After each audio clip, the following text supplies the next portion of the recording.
restoring the wisdom lost in time. Two stars rose in the dawning light.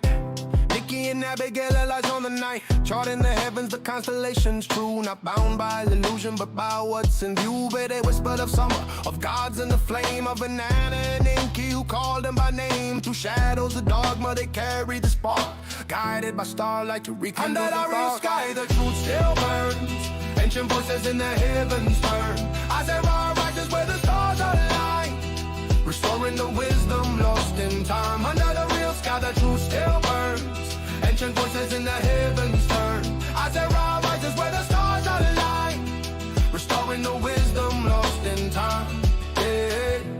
Maps redrawn where the cosmos spins, through silence and science their song begins. No longer chained to the seasons' disguise, they brought back the truth in the watcher's eyes. The circle was broken, the truth made whole. With courage and reason they honored the soul, for those who would seek what the ancients knew. The real sky speaks and the stars shine. Under the real sky the truth still burns, ancient voices in the heavens turn. As the raw rises where the stars align, restoring the wisdom lost in time. Under the real sky the truth still burns, ancient voices in the heavens turn.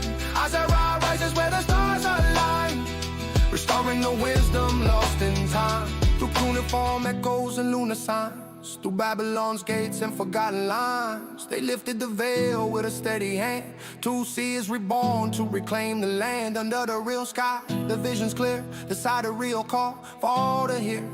As I rise rising with radiant mind, truth reborn in the ancient light. Under the real sky the truth still burns.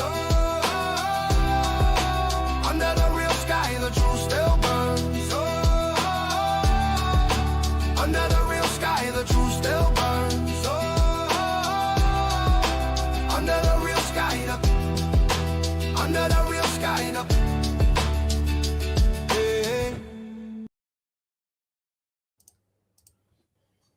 Okay, I think we're up here. Oh, that's all three of us. Fantastic. Awesome. Welcome everyone to, I think this is episode 5, of Sidereal Rising. We are here today. I'm here with Niki. We also have Gary O'Toole of Timeline Astrology is with us today. He's going to be talking about probably Vedic astrology generally, but also maybe touching a little bit on the new year. I feel a little privileged because I was able to read Gary's article that's coming out in the Sidereal Rising Journal early, and it's excellent. And you guys should definitely check that out when it comes out here next week, I believe, on the 21st on the equinox. So that's pretty exciting. We also have a bunch of events coming up. Gary's doing a workshop this weekend, everyone. So the link to register is in the video description, or at least it should be. And if not, it's going to be on the website, siderealinternational.org. But that is going to be it's at 11 a.m. Eastern. Yes. Eastern Daylight Time now. Yes. So, we're all very excited about that. Gary, for those who don't know, why don't you give us a little background, tell us about yourself, what you do, maybe how you kind of got on board with all of that, and let us know.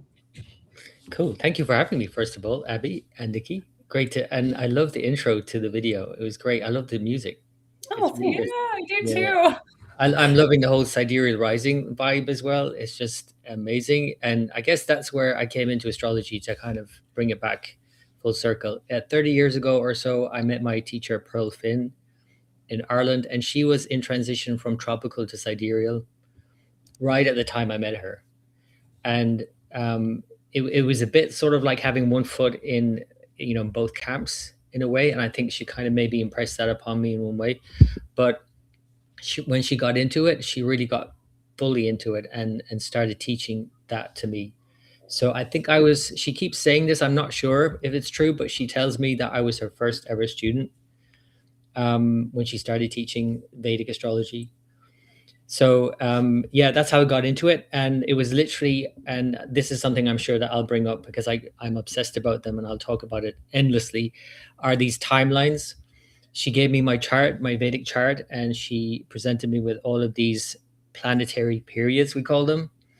and it kind of took astrology out of what you would typically read in horoscopes and transits, like a monthly, in the magazines or whatever.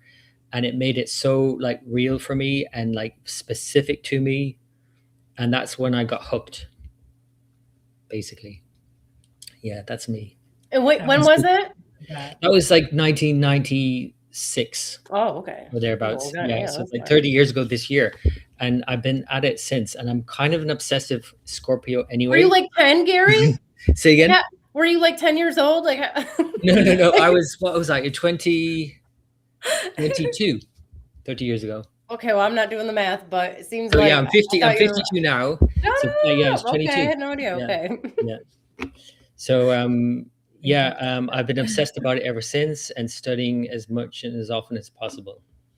Yeah. Yes, I know the feeling. I know It's what that's like. how astrology has that effect on people. They like some people they can dip their toes in and walk away. Others we've got to fall down every single rabbit hole and get deeper and deeper. Yeah. I know that. I mean, that's literally what I would have said about Pearl's classes, because we used to go to her classes, which was upstairs above a New Age shop that she used to run.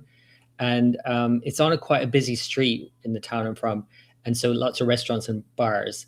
And so it'd be quite busy, people filing out at midnight, and we'd still be there studying. Like starting at 6 when she closed the shop, 6 p.m. until like midnight, like 6 hours straight. Like all of us were just completely just soaking it all up. So yeah. Yes. That is so Fond awesome, memories of that. especially for the 90s. I think there wasn't very readily available having like sidereal placements in the sky. Everything I knew of when I would look at astrology was definitely tropical. I had no clue that there were even different types of astrology out there. It just wasn't information just wasn't available where I was from. So yeah, and likewise, because it was generally all around tropical, but it just so happened I meet this woman who was exploring Vedic astrology in the sidereal, and I didn't ever then get into tropical for that reason. We've had conversations before about how it's just widely accepted being Vedic using sidereal placements. But someone like me who practices like a different type of Western astrology, when I tell people I use sidereal, I mean, it's just like sacrilegious or something, They get like, that's not traditional. That's just not how it is supposed to be. And I'm just wondering how you can get away with it being so accepted. And I don't understand, like, you mean doing Vedic astrology? Yeah. Like, that's did really, you I didn't meet think of it. resistance at all? I mean, probably not. Seeing that's just how you began. In a way, like you say, because you're doing Western, but then you're doing sidereal Western. It's like that's kind of that's maybe the rub for a lot of people. Whereas with Vedic, it's so far removed, it's so different than Western, that it's like you're doing your own thing anyway, and they don't question it. So when you get Western sidereal, I think that might be a challenge for some people more than the Vedic for that reason, which is something I haven't thought about before, but I haven't known anything else. I've only ever studied Vedic, so. How old is Vedic astrology then? How old is it? I mean, that's debatable. I mean, a lot of people use it, like the figures like 5,000 years old, but then the argument is that actually you're talking about the Vedas, and when people call it Vedic astrology, that it's not true to even call it Vedic astrology, because it's like calling Western astrology, like, I don't know, from some text you can think about, a really old text like biblical astrology or something. It's not from a text necessarily like the Vedas. Yeah. But they call it Vedic astrology to place it in that kind of cultural context. Right. I mean, it developed in different ways, and it got written down at some point, but it was always oral tradition thousands of years ago. So how old is Vedic astrology? Well, I mean, thousands and thousands of years old, I guess, until it was written down, which would maybe be less. And then that kind of got changed over the thousands of years in the meantime as well, because it got influenced by the Greeks and all of that. So yeah, that's why I don't typically call it Vedic astrology. I use the term Indian astrology, like you would say Chinese astrology. You don't call it like Taoist astrology, for example. You call it Chinese astrology. So I use that term, but I know most people know it as Vedic astrology. Branding. Yep. You got to branding. Speak the language. Yeah. I mean, it was literally a case of somebody, I can't remember who, I did know at some point, deciding to call it Vedic astrology, like maybe in the 70s or something like that. That's it's fairly recent. It's like using the term Hinduism. Like it's not even really a thing. It's just this catch-all term that everybody kind of, if you say it, people kind of have an idea of what you're talking about, but it's not actually that, you know? Right. And actually some people do call it Hindu astrology as well. Well, yep. Yeah. Again, branding, whatever's going to make sense, because people don't know what's going on. I got to ask you, Gary, because I noticed, like, for me, as somebody who does Mesopotamian astrology, I have zero interest. Okay. Oh, okay. I have like 1 to 2, maybe 3% interest in the astrology that comes after Babylon. And like, I've tried to care, and I just don't. Which, I mean, it's still cool to listen to. I actually, there's a lot of modern techniques, like modern astrology, psychological, evolutionary, like that part of it interests me a lot more. But I think that's more, it's not quite as locked down into like the classical Hellenistic models. But that aside, I wonder what it's like. It sounds like maybe from your side of the spectrum, it's the same thing. Like, I just have the interest in Vedic. Like, I just like don't, like, you just don't have an affinity for it. Would you say that's the case? I would say I'm more open in a way to learning different things, but because I've been so exposed, and because we're Westerners, we typically get more exposed to Western astrology and modern Western astrology more so. It's hard not to. And it's not that I want to be completely cordoned off, because I think you can absorb a lot of things from different traditions, but I just don't want my studies to be too diluted. And also because it takes a lot of time. Vedic astrology is so vast, and if my attention is scattered elsewhere, I'm not going to learn as effectively. Okay, but you find it interesting still? I'm to be honest with you, I'm not that interested in psychological astrology, to be quite honest. Okay, there you go. So you can draw the line like this. I can draw a line, because the thing is, it's so like, you know, and all of these notions about, you know, you can, you know, how they did all those studies back in the 60s, I think it was, where they just like wrote like generalized horoscopes for people, and most people were agreeing with them, right? That test. Well, for me, astrology is a bit like that if you're approaching it psychologically, because it's like we can all pull out different things of each other and name certain things and say, you're this way, you're that, you're this sign, you're that sign. And it becomes a bit sort of,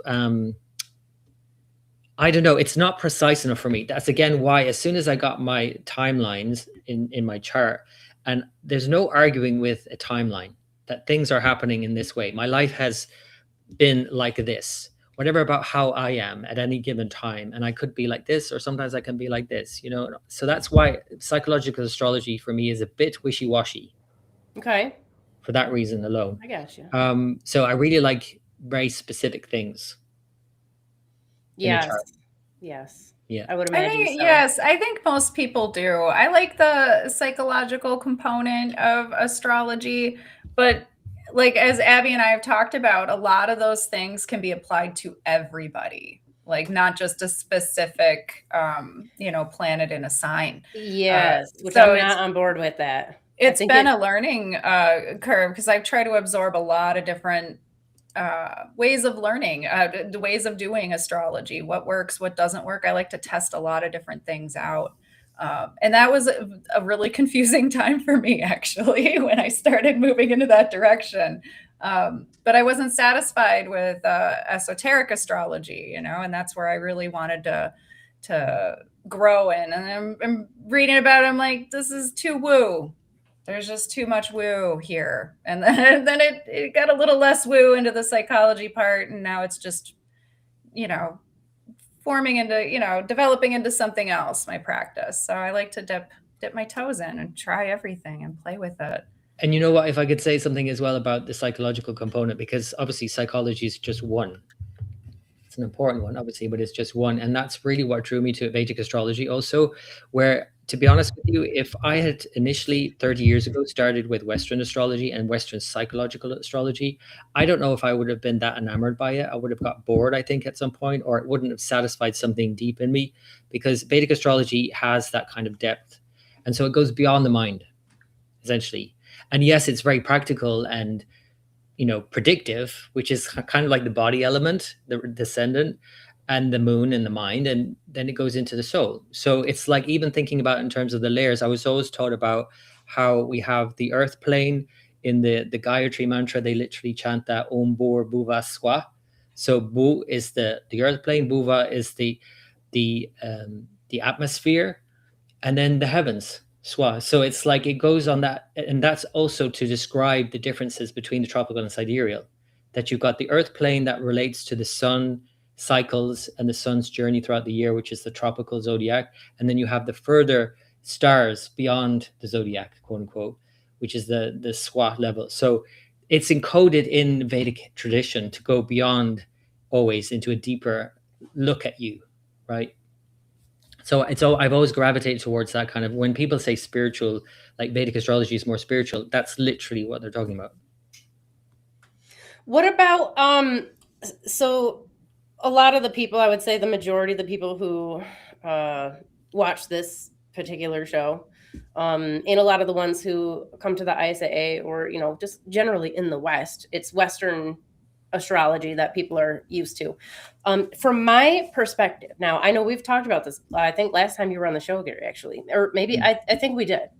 From my perspective, I see a ton of overlap with the meanings of the constellations and the planets and even the houses, from the Vedic side and the classical side.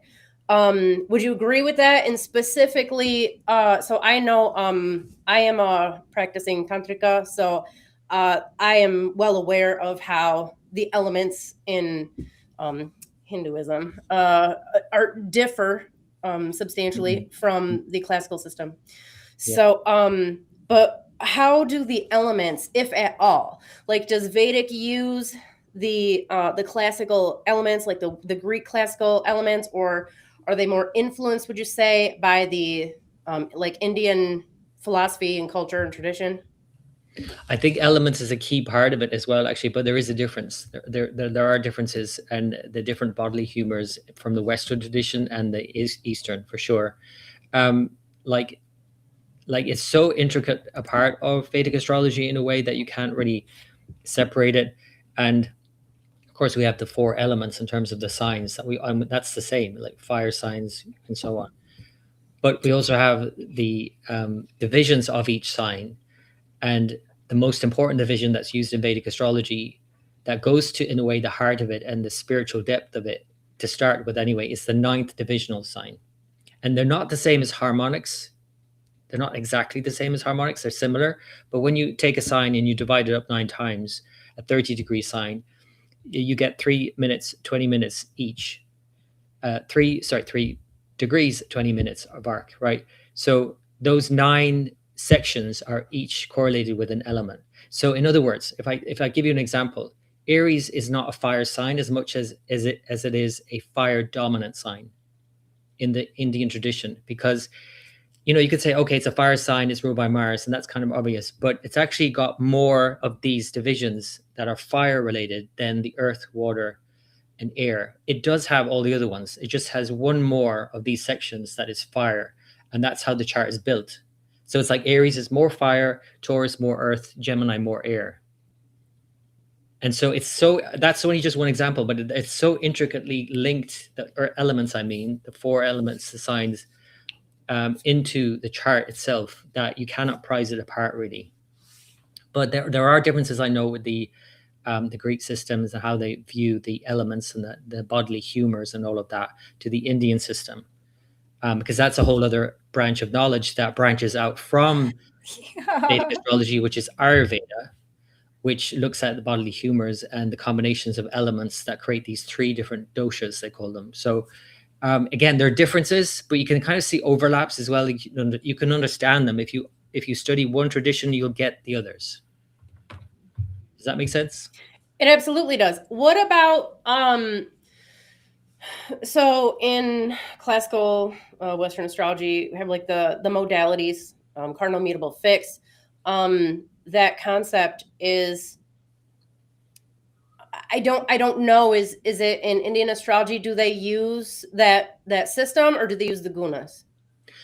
That's a great question, because it's kind of this one and the same thing, but they refer to gunas more so, because when you talk about them as gunas, it kind of says a lot more than just movable or cardinal when you talk about rajas. Would you explain them for everybody who's listening? Because So it's quite Oh my simple in a gosh, way. yeah. And actually, this is to your point. This is actually the most important point about Vedic astrology. I think if you start learning the gunas first, that also ties in with the psychology of the chart.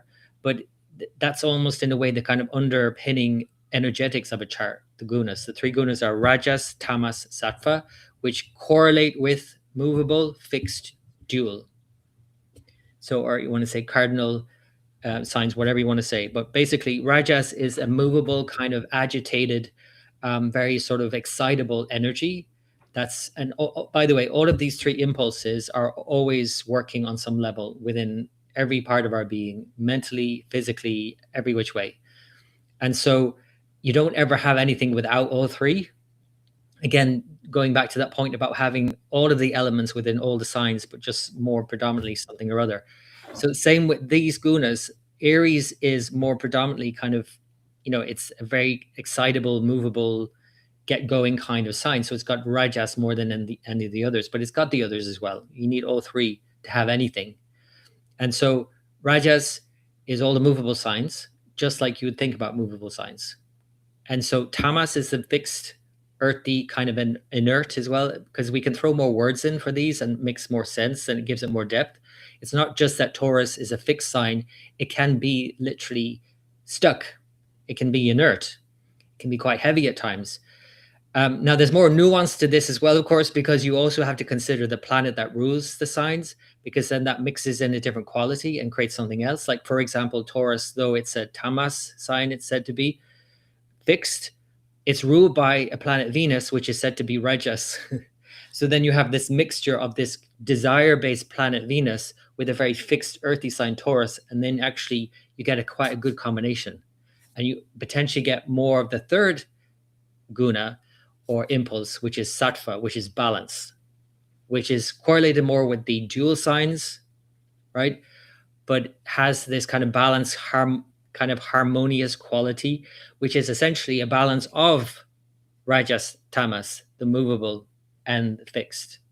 So if you think about it, just looking around the zodiac, you go from movable Aries to fixed Taurus, and then you reach a more balanced state in Gemini. And you do the same in Cancer, and then Leo and Virgo, and it goes around like that. And so this is, if you understand this concept, then all the planets and signs make more sense in a way, and how they're lined up, and also how they're looking at each other. Because actually, movable signs influence the fixed signs, and the fixed signs influence the movable signs. And in between, you've got a bit of balance going on. So in other words, if you're too agitated, you're moving too much mentally, physically, then you need like a fixed energy like Taurus to stop you. And that stops you in your tracks, and that kind of slows you down, whatever. And then you get into this balance state. So they're literally, all the signs are also talking to each other.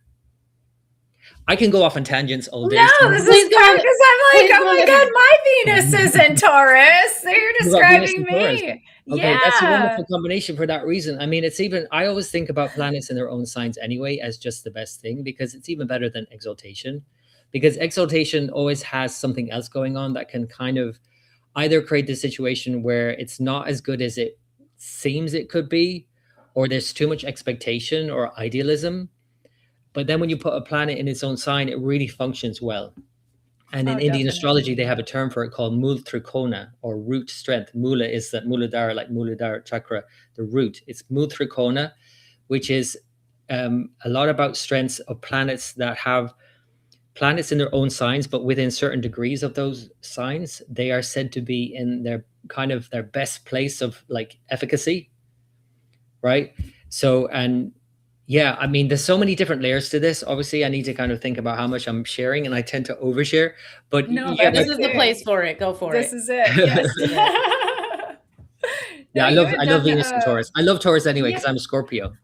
Oh my God, I know. I love it too. Oh, that's, you were describing it. I was like, that's so perfect. That's actually like how I am, because I have Mars and Aries too. And, you know, so I kind of have like a little thing going, I guess. I don't know. That's obviously a great combination, having It's like Mars in Aries and Venus in Taurus. I mean, I they're get a in their own lot sign. done.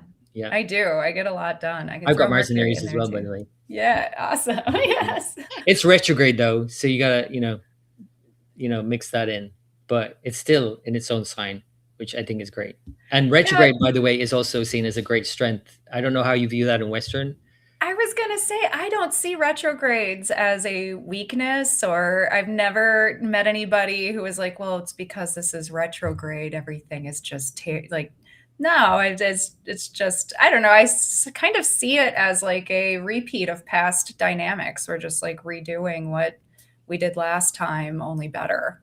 That's kind of how I And when see you think it. about that, that means it's a strength, because if you've done it before and you're doing it now the second or maybe even the third time around, or about to go into the third time when it stations direct, as Jupiter has now just stationed today, right? Yes. It's like I've gone over this a couple of times, and now here's the third time, and I'm really going to get it right this time. Now you see Jupiter, you use detriments and exaltations and No, that we don't use actually. That's one thing that's not used in Vedic astrology is detriments. They don't phrase it that way. At least they don't talk about like Jupiter in detriment now in Gemini. They talk about the relationship more so between Jupiter and Mercury, its ruler, and how that's a whole kind of other thing, because Jupiter is actually said to be like, Mercury is the adopted son of Jupiter, but he's like illegitimate. So there's this weird relationship that goes on between Jupiter and Mercury, where Jupiter really doesn't like Mercury. So it doesn't like to be in its sign. So that's another way of saying detriment. But Mercury's not, antagonistic towards Jupiter because it wants to learn.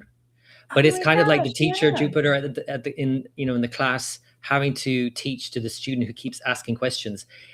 Mercury's a bit annoying to Jupiter, to say the least. So is that going on? So we don't call it detriment. It's more like we're looking at the relationship between the planets. We definitely have the same everything else. Exaltation, debilitation is the same, own sign, all of that. Yeah. How much does mythology or divinity within a particular planet affect Vedic astrology, if at all? Like, give me that one again. Explain that a bit more. Okay, so the whole basis of Mesopotamian astrology, whether it's Babylonian or something related to the Sumerian period, the whole idea is the planets are actual gods. They're alive. They have dynamics. They're all related. Everybody's son or daughter, or cousin, or whatever. And they all have these different myths where they, depending on the situation, they interact with each other. Oddly, for example, Saturn, who is Ninurta, he's got a whole myth where he kind of tries to steal the divine powers from Enki, who is sometimes embodied in Mercury. In which case, so if we see these two together, maybe depending on which house they're in, like if they're in, or not house, sign, in Cancer in particular, like this could be a bad situation because there was this whole myth about this turtle or crab that pulls Ninurta down on Enki's behalf. So like this is what like the whole situation's based on. Like the entire thing is mythological. So is there something like that akin to that in Vedic astrology? Yeah, no, actually I didn't realize, because I don't know, to be honest, your tradition at all, I would say. And I probably less than Vedic. To be honest with you, I really don't know. Yeah, same. So that's great to hear that there's that kind of depth and myth and storytelling, because I do think is what is always been done in old traditions. That again, the Vedas are very old, but they, the teachings themselves are even older. So it had to be told in story form. So all of the astrology is story. That's why, in a way, the kind of why Western astrology doesn't grab me is when you take all of those stories out and it just becomes a bit sort of dry, and sort of tables of planets and signs and houses that kind of match up in this way. Sort of. I'm with you, yes. Yeah. I like stories. And also that's the way I was taught, because Pearl Finn, my teacher, she's very much a storyteller. It has to make sense. So all the planets and all the signs and all the planets with each other, like I was telling you about that Jupiter and Mercury relationship, it makes sense then when you understand their relationship. See, and I read that Jupiter and Mars in Greek mythology have that same relationship. Like Mars was born of Hera out of like anger because Zeus was able to give birth to Athena from like his head or something like that. I don't follow Greek astrology. She just popped right out. Well, he had a headache, and they Hephaestus cracked his head open, and out she popped. And Hera was angry, and she wanted to create something on her own, and then she created Mars. And so that relationship with Jupiter and Mars was like, he's kind of like the illegitimate son, where he doesn't really like him that much, you know? And that's what I had kind of read in one of my mythology books. So, but Jupiter and Mercury always tended to, I don't know, get along, I guess. Jupiter. Yeah, they're friendly. Friendly. If you think about it in terms of just very, like, let's bring it right up to date kind of relationship between Jupiter and Mercury, or Jupiter and Mars. If Jupiter is an advisor in any capacity across any tradition, it's the teacher, the advisor. Then to advise, you also need to get the message out. So Jupiter kind of needs Mercury, right? And so that is kind of like there as well in the relationship. But in another way, Mercury needs Jupiter more, because like otherwise, like Mercury, like social media or any kind of media, let's face it, anything that you say, if you're running your mouth and not thinking about what you're saying or saying anything meaningful, then it's just Mercury without any depth, without any Jupiter. So really, Mercury needs Jupiter, needs the information, even needs knowledge, and can communicate that effectively. But Jupiter doesn't need Mercury so much. You can have a deep sense of knowing what is right, what is true, which is Jupiter and intuition, but you might not be able to actually articulate that, which is Mercury. And you do see that in Greek myth, where Mercury's kind of chasing him, wants to impress him, wants to be a part of the gods' pantheon, you know, like Greek myth is kind of silly. I haven't read it in a long time, so don't But it's so important to have, I think, this kind of exposure to different traditions. And the reason is, well, for me, because I'm a bit of a skeptic anyway, but I really don't like it when I get too stuck in the kind of mode that I'm studying something or thinking about something, because I want to be exposed to other kinds of ways that help me see things a different way, but also to help me see that maybe my way of doing it or this way of talking about it isn't actually the best way even. And even just when you think about the myths that are told, if you don't think outside the box and only think about the tradition you're in, you start getting dogmatic. And then religions bring that, right? So basically then you take myths literally. Absolutely, yeah. So you need to kind of be exposed to other traditions, I think, for that reason alone. Oh, I agree. I got into astrology, and what was happening was I was proving it wrong. Like every time I would talk to my clients, I know everything about them, okay? Everything, their birthdays, their kids' birth, how they act, what they're doing, their intimate lives. None of it was doing hair, up. so she was talking to people for hours on end for context. Yes, for context. Sorry, guys. Yeah. But I would talk to these people for hours on end. I knew them well. I would see them for years. And every time I would try to do astrology, like tropical sense, obviously, it just didn't line up. It just didn't line up with who they were. And so being, you know, somebody who kept being drawn to it over and over, it was really frustrating until I found that a lot of people were jumping off the tropical train and hopping on Sidereal. And for me, I ended up finding like True Sky, you know, whatever you want to call it. I just use the stars. Yeah, basically just use the stars now. But it was a great, constellational astrology. It was a great way to jump in though and look at, well, what is everybody else doing now? And actually, I was like, that's how I ended up 3 a.m. Googling like, okay, what is the oldest known form of astrology? That's like, what am I doing wrong?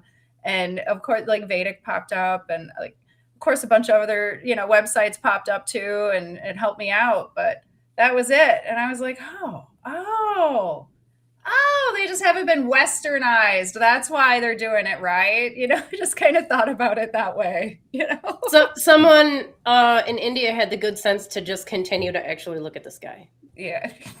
Yeah, and also it I think I mentioned this to you before, maybe even on a podcast before, but that it was literally in the UK at least, down to a group of people deciding whether they go forward with the organization with sidereal or tropical. And it was literally just a few people, not many at all, who like maybe put it to a vote. I don't even know how many people that were there, but they decided. And that for me really strikes, because it's like, you know, it's so important what we put out. And like I've told you as well before, but there's this growing movement and of Vedic astrologers who are using the tropical zodiac that is so against the tradition that initially I was like, okay, I need to be open to this. But in another way, I think to myself, how are these people going to be able to live with themselves if they 20 years down the line realize that actually this isn't right? And I've been teaching for the last 20 years, right? This system. And so everything that we put out, because it's all put out now, everything's put online and you don't know who's listening. I always think it's so important to be really clued in, sure, but to be really confident in what you're saying about whatever you're saying, whatever you're teaching. And, you know, that's the biggest thing that strikes me. Because it's like when you don't know any better, you don't know any better. Like I started out maybe when I was very young looking at tropical signs, but I wouldn't have been doing readings. I wouldn't have been doing anything like meaningful with it.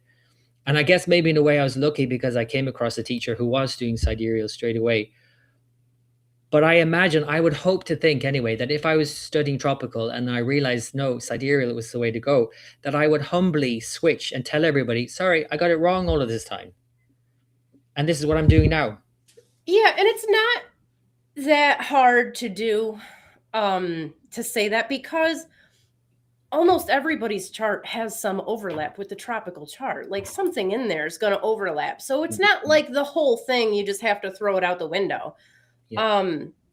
I don't think I'm 100% with you, Gary. Like, I just can't even imagine. What's crazy to me though, so I've probably told this story before, but the way I got into actually doing astrology professional was I had started working as a psychic, and I was in an environment. So I was in Florida, which is just full of, I love you, Florida, but it's full of just the wackiest people, which is cool because I got in on like the ground floor of people in the metaphysical community. You know, there happened to be like, I had the astrologers around me at the time were actually Vedic astrologers. And even though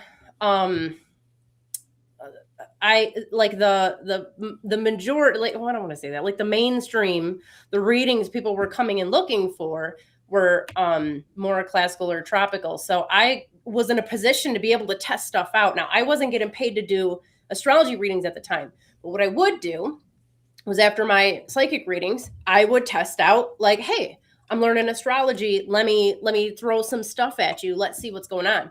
It took all of one reading to realize that the tropical zodiac doesn't work. Not just that, but a lot of the descriptions weren't working either. That's a whole different conversation. But either way, like it was very obvious. And I don't know, I would imagine everybody interested in astrology, we're all pattern recognition people. I mean, you kind of have to be. I just don't understand how you don't see that pattern. The only thing I can think of, and this has been my experience with it, with people who they just, and I'm talking about real people that I've had human interaction with, not just people I see on the internet. The people who have a really hard time abandoning the tropical zodiac are people who have so heavily identified, like their whole identity is wrapped up in the sign that isn't their actual sign. Like they, under no circumstances, will consider not being that anymore.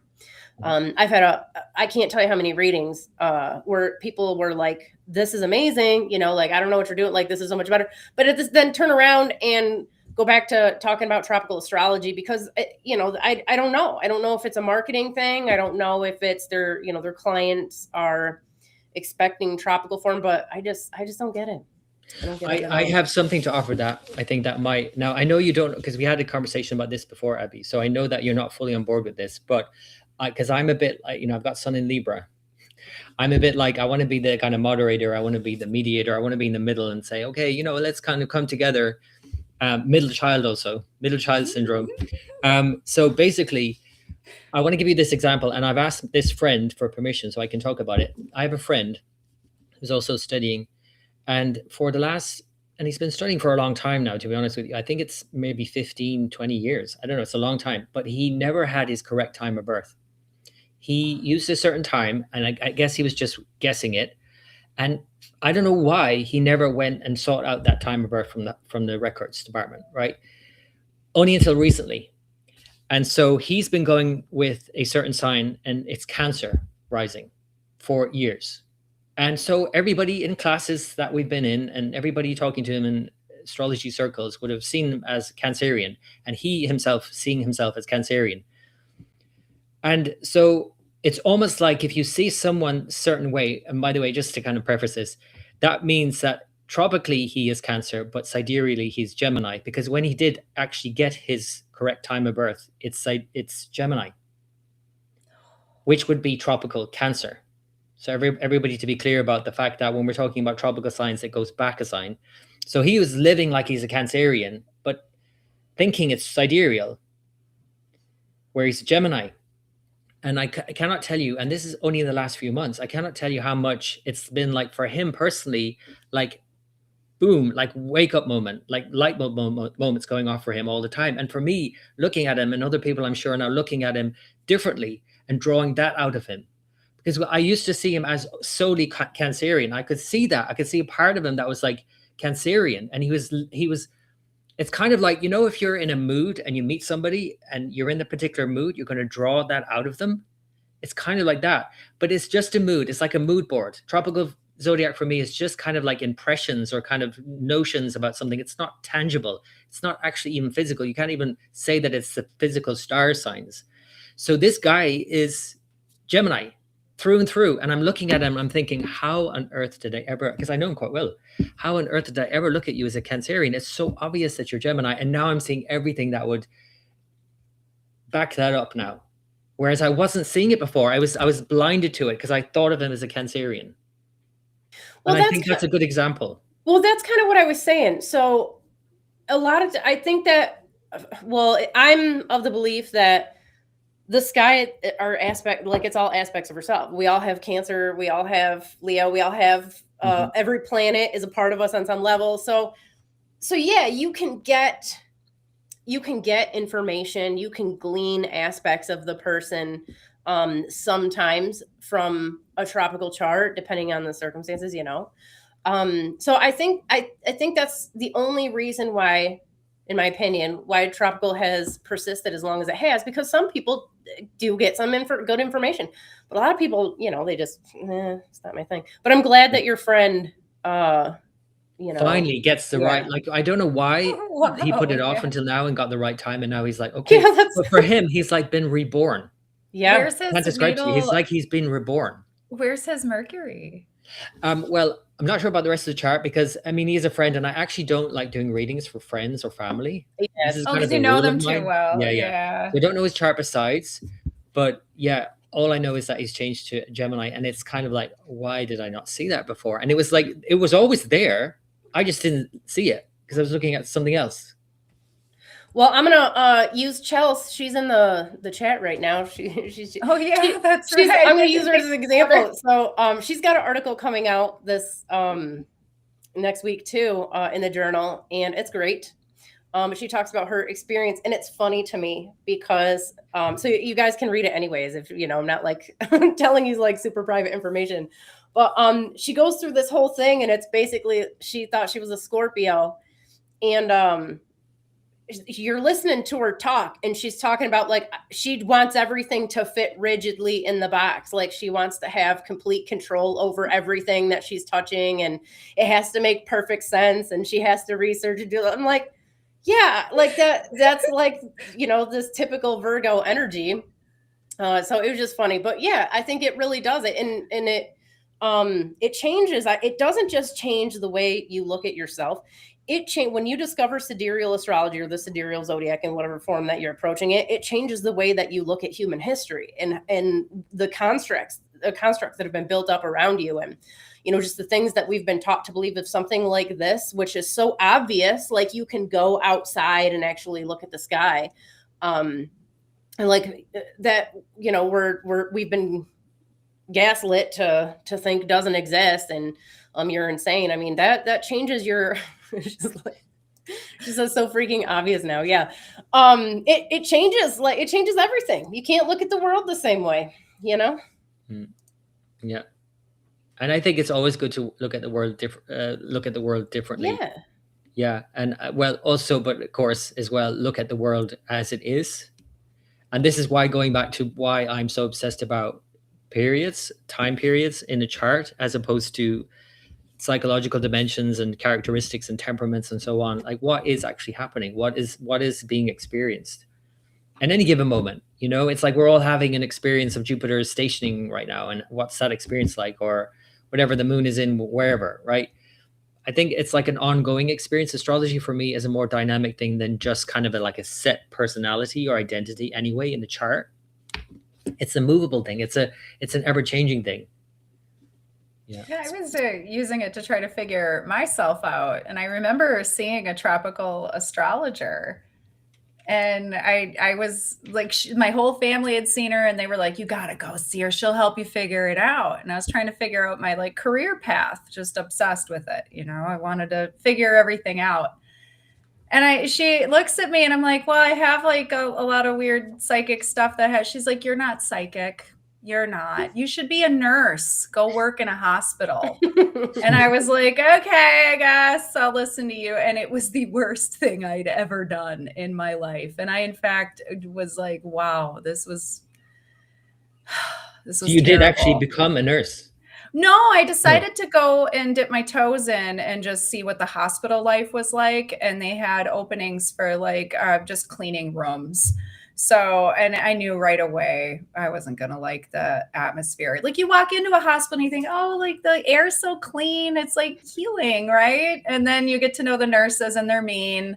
You get to see that there's no healing. It's just all pills and pharmaceuticals and insurance talk. And I saw a lot less love and light than I thought I was going to find.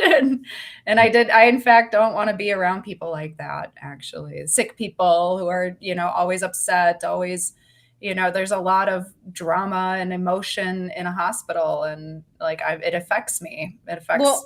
All of that sensitivity is right in your chart. Like you look at it for 10 seconds and you're like, it's all right there. Like, why would anybody ever say that? But that raises a good point. I like how many, I'm sure you guys know too, like how many people make life decisions based on astrology. And if you don't get it right, you know, well, like that decision to be like, okay, I think I'm going to do hair instead because everybody will be happy to see me then. You know, I was getting yelled at all the time by nurses. Now I'm going to come in here and maybe as devil's advocate and do it, Carrie. Actually, the astrologer at any given time is part of the person's karma, we might say, in the Vedic tradition. Definitely. If you were meant to go into that position at that time, it's in your chart. This is why I'm obsessed about timelines. I'm obsessed about what is actually happening, right? And sometimes you're steered in a certain way by somebody, astrologer or whoever, and they're part of your journey. Oh, absolutely. In another way, if I looked at your chart, I wouldn't be looking at them telling you that. I'd be looking at your chart, seeing that you working in a hospital or whatever it might be. I've had some horrendous readings over the years, or what I thought at the time were horrendous, but then in hindsight it was like, oh yeah, I needed to hear that then. I really didn't want to hear it then, but whatever it might be, right? And so I think even bad, quote unquote, bad readings are still good. You learn something from every single one. It did lead me in the right direction. I mean, obviously the path led me here, so it wasn't. I think that precludes the individual being a sane, mentally stable person. But I got a lot of clients. I'm just gonna say, I'm not gonna say where they come from, but you guys can use your imaginations. There's a particular culture in mind that takes astrology very, very seriously. We're picking out husbands. We're picking out schools for the children. We're picking out every single day. Like there's a neurosis that, you know, is involved. And a bad reading in some people's lives, literally, they cannot get over it. They cannot forget the astrologer's reading from when they were 16 that played out their life. And none of the events happened the way they say they were gonna. But now we're living in fear of all of these horrible things, you know, taking place. So Gary, you're a sane individual, clearly. No, but you see, Um, I've had that reading. I had a reading, and I think I know what country you're talking about. But I Yeah. had a reading by an Indian astrologer who told me that, and quote unquote, there was a threat to my life when I was going to be 45, I think it was. Now, this was when I was in my 30s. Okay. So I lived pretty much for, well, I didn't really think about it at the time because it was way off. But as I was approaching the age of 45, I was obviously quite worried about that. Yeah. This is an astrologer, by the way, who I would have actually gone to and respected for their knowledge. So what happened was, though, and whatever that did to my life, because obviously did something profound to me, because I lived my life very differently, thinking that I was going to come to an end at 45. Okay, I'm 52 now, so obviously that didn't happen. But the thing is, I went back to this astrologer and I asked them, what did you mean when you said that? And it turns out it was like a kind of lost in translation kind of thing. They didn't mean to say it that way, but that's the words that they used. And so then it was like, okay, you didn't actually mean it that way. But again, I would say, maybe I had to hear that at that time. And again, if you looked at my chart, you would see that my life took a certain turn. Sure. And I think everything happens for a reason. I don't want to be like sounding cliche about it in another way, because I know what you're saying, Abby. It's like, you got to be careful with some people who need help. And when they're coming for help, and people who really need a lot of help, you have to be careful. And I suppose you have to think about when you're doing readings where people are vulnerable anyway, and some people are very vulnerable, you have to think about where you're going to direct them, or how you're going to direct them. This is why, by the way, since beginning readings maybe 20 years ago, I got maybe started reading 10 years into study, I was so gung-ho about reading charts and telling people what they need to do, and remedying as many things as I could remedy, because Vedic astrology is very much about remedial measures. I don't do that anymore. I don't do that because I know that the best approach to remedy is acceptance, number one. And if you're like getting a reading and already you're trying to like solve a problem, like heal somebody from something, it's like there's no actual acceptance going on about what's going on. The acceptance of what's going on is the first step always. And that in a way kind of sorts out most issues anyway for most people. So I'm not jumping in when I'm doing readings and trying to sort everybody out. I'm trying to give them a sense of why they're at in their life, where they're at now, where they've come from, and where they can potentially be going. It's like, I don't want to like take that away from them. And in a way, I think people misconstrue the fact that I do predictions. I don't do predictions for the sake of it and say, oh, this is going to happen to you and that's it. That's not my technique at all. I would say this is what's happening and this is what you're creating. Actually, you're the orchestrator of this. So it's like an empowering thing. And yeah, so I kind of, as you can tell, I feel quite passionate about this because I've had such bad readings in the past, but it has informed the way I do readings now. And I think every reading can be beneficial, even if you would call it bad at the time. Yeah, I can see that. That's real. I've been living my life differently since I had like a psychic reading, a few psychic readings, more than like a decade ago. And they're like, well, you're going to die in a horrible car accident. I'm like, awesome. Everybody's getting that. Cool. Like, that's awesome. They actually said that to you. Yeah. So I've kind of been living as if I'm never like it might be the last day. And now I'm like this old. I'm like, I'm going to be 43. And I'm like, well, I didn't see, I'm going to go on. But I know as no astrologer I've ever like spoken to has ever said anything. Like I that don't think that's ever. it. I don't think that's what. No, I don't think. I mean, this. I I got my know, golden I know. rule. The 3 Ds. Never say the 3 Ds: death, divorce, or disease. Ever. Even if you see the potential for some marital problems or whatever, you don't say anything about that. You would approach it differently. You would say, oh, maybe there's something that you can look at here in the relationship. Yeah. You don't say, oh, you're going to get divorced. Happy water's coming up over here. Like I would definitely sugarcoat it, but that's another reason why I got out of, psychic work and psychic mediumship. I think people project a lot of weird stuff on you. And I just feel like when you can see it in a chart and it can confirm your intuition there, then that's what makes that energy real. So I've kind of had to take a step away from all of the woo and get back grounded into reality. So like, and that's why I love this type of astrology, because it really gets your feet on the ground. It really has you looking. This is like such an important point. I think you're bringing up about intuition, or it's like well, you're talking about psychics, but I'm talking about even just basic intuition. And the question about, and maybe to put to you, Abbey, as well, should you use your intuition when you're doing readings? Because we're talking about astrology, and we're talking about sidereal astrology, which is very scientific in a sense, because if we're talking about the actual stars and bringing in astronomy, so it is a science. At least we can all agree that astronomy is a science, and that's what we're using in our astrology, right? They were once one and the same. Now they've been separated. But there's a lot of people I know, astrologers I know, that think you shouldn't use your intuition using astrology, that it should be just a science, and you're just like applying sort of rigorous rules and all of that to doing a reading. I'm wondering what both of you think about that approach. I actually have strong opinions on this, believe it or not. It won't sound like it when I'm done, though.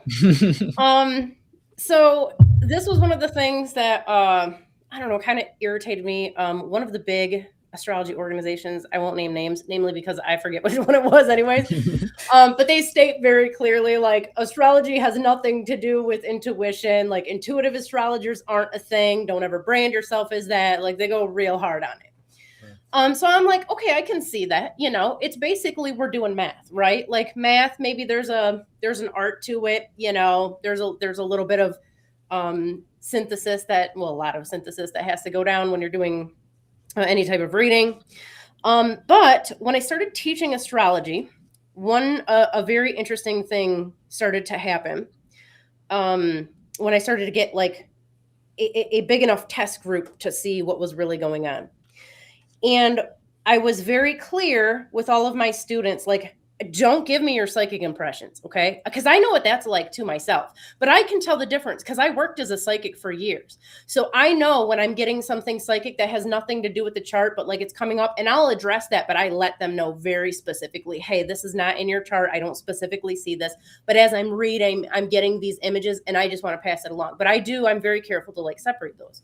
However, again, going back to the students, there are quite a lot of students actually who can read the chart, the mathematical side, and then as they're reading, they start pulling out all of this other stuff, which is they have no way to know.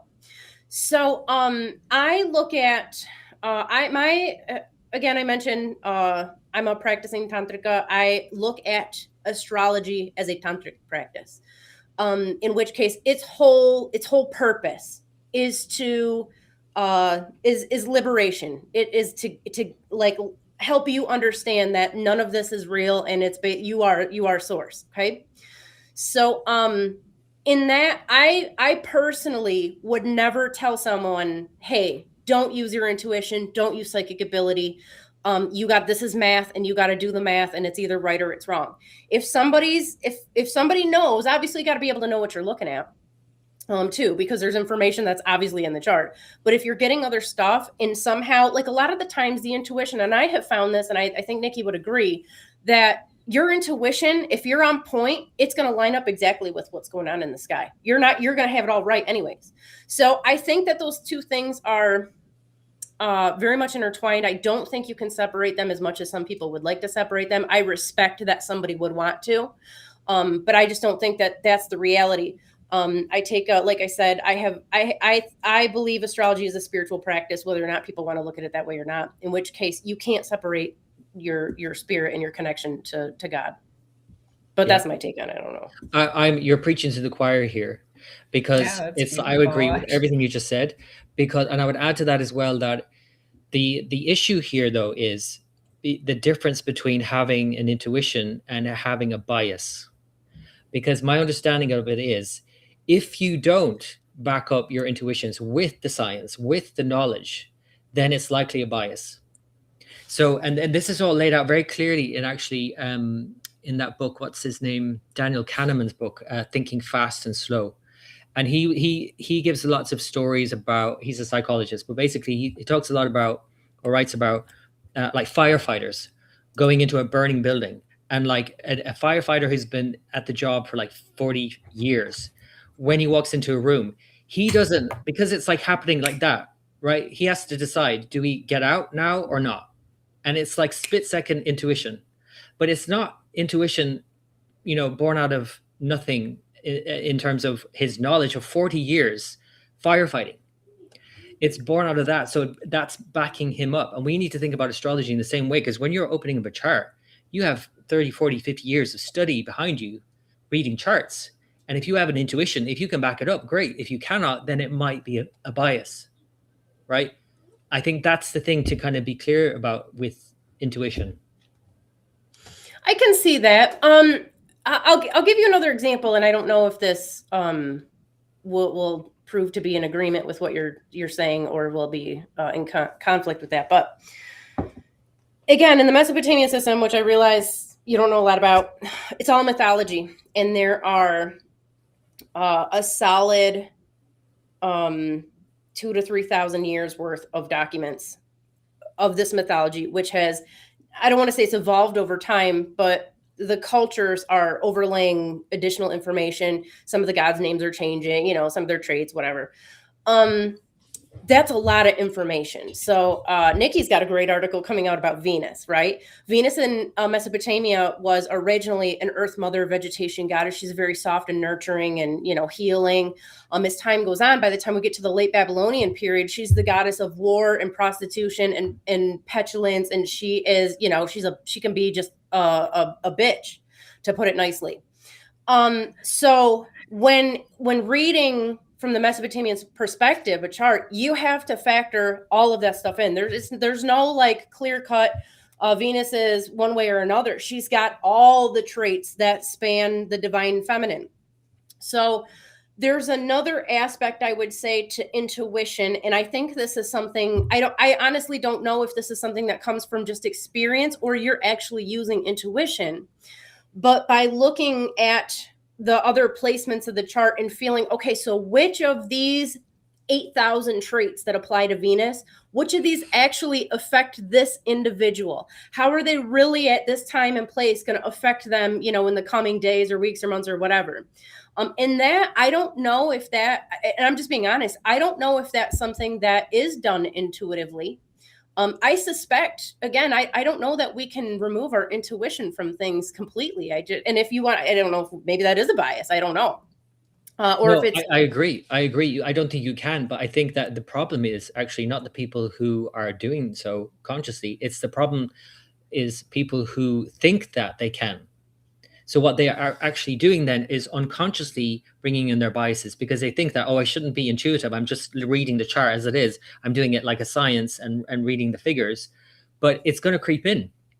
And so better to actually work with it consciously. If you're having a hit. I get what you're saying. Yeah. So if you have a hit about something, okay, let me see if I can back it up. But if you are just trying to read a chart scientifically without intuition, well, first of all, the reading would take so flipping long. You would be going through each step one by one. It would take you forever to say anything. Like an hour reading, you might say one thing about a chart, because wait a sec, I've got to figure out all of these things. It just wouldn't work. It just wouldn't work. It's like tarot. When you learn all the symbols of the tarot cards, I don't know any tarot, but I'm sure it's like the same, where you've got all of this deck and you're trying to learn all of the symbolism. You don't, when you're doing a spread, hold on a sec now, I've got to go check through every single symbol and verify and double check everything and how it's all. That's not how you do astrology. Sure. It's like in the moment. That's what I was saying about the burning building. You got to make a decision in the moment when you've got all of this information behind you, but it needs to back you up. Yeah, agreed. There's another scenario, and this is actually kind of proves the opposite point, although I've only really encountered it one time, but I will share the story. I've shared it with with people on the show before, and I had a student. She rocked it. She's brand new. Came out, I was throwing charts at her, complete strangers. She had no idea who these people are. She's nailing them left and right, every single thing down to these crazy details. But when I asked her from placement to placement, chart to chart, she couldn't tell me why a planet here in this sign didn't do the same thing in the other person's chart. And that's how we knew you're not doing astrology. You're doing a psychic reading and you're killing it. It was amazing. I'm like blown away over here. I can't believe this. I'm even seeing this. but whatever you're doing, it's not astrology because Mhm. the stuff doesn't show up from chart to chart, you Mm. know? So, Yeah. I mean, but whatever works for you. If I guess looking at it, you're basically reading tea leaves and somehow you're looking at the chart and you're That's seeing so the cool. information, like, I You know, guess. you know what? I just had a hit as well, and it's me recalling years of classroom study and with people in a classroom situation. And I think what we probably do is when we don't have enough knowledge, like, and this is like maybe after 10 years of study, you still might not feel like you have enough knowledge, and then you're going to have to, like, at some point, I got to say something about a chart or even just about a planet in a sign in a house and come up with a sentence.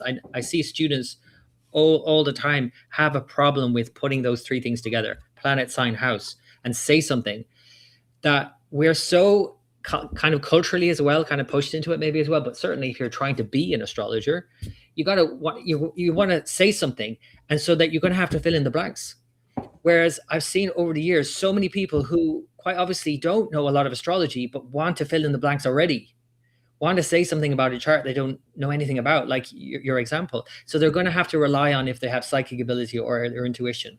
And so we have to think about, well, actually, are we pushing students? Like when I think about how long I've had to study before I read charts, and I see people now who can do a course in like 3 years and be an astrologer, I'm like, can you be an astrologer in 3 years? I Like, think you I can. don't know. I think you can. You can. I think it's possible. I don't see a lot of people who do that though. I try to push people to like go out and start doing readings. I'm not saying like set up shop and like tell everyone you're the best astrologer ever, but actually get out and get some real world experience. Yeah. And they won't. They're terrified.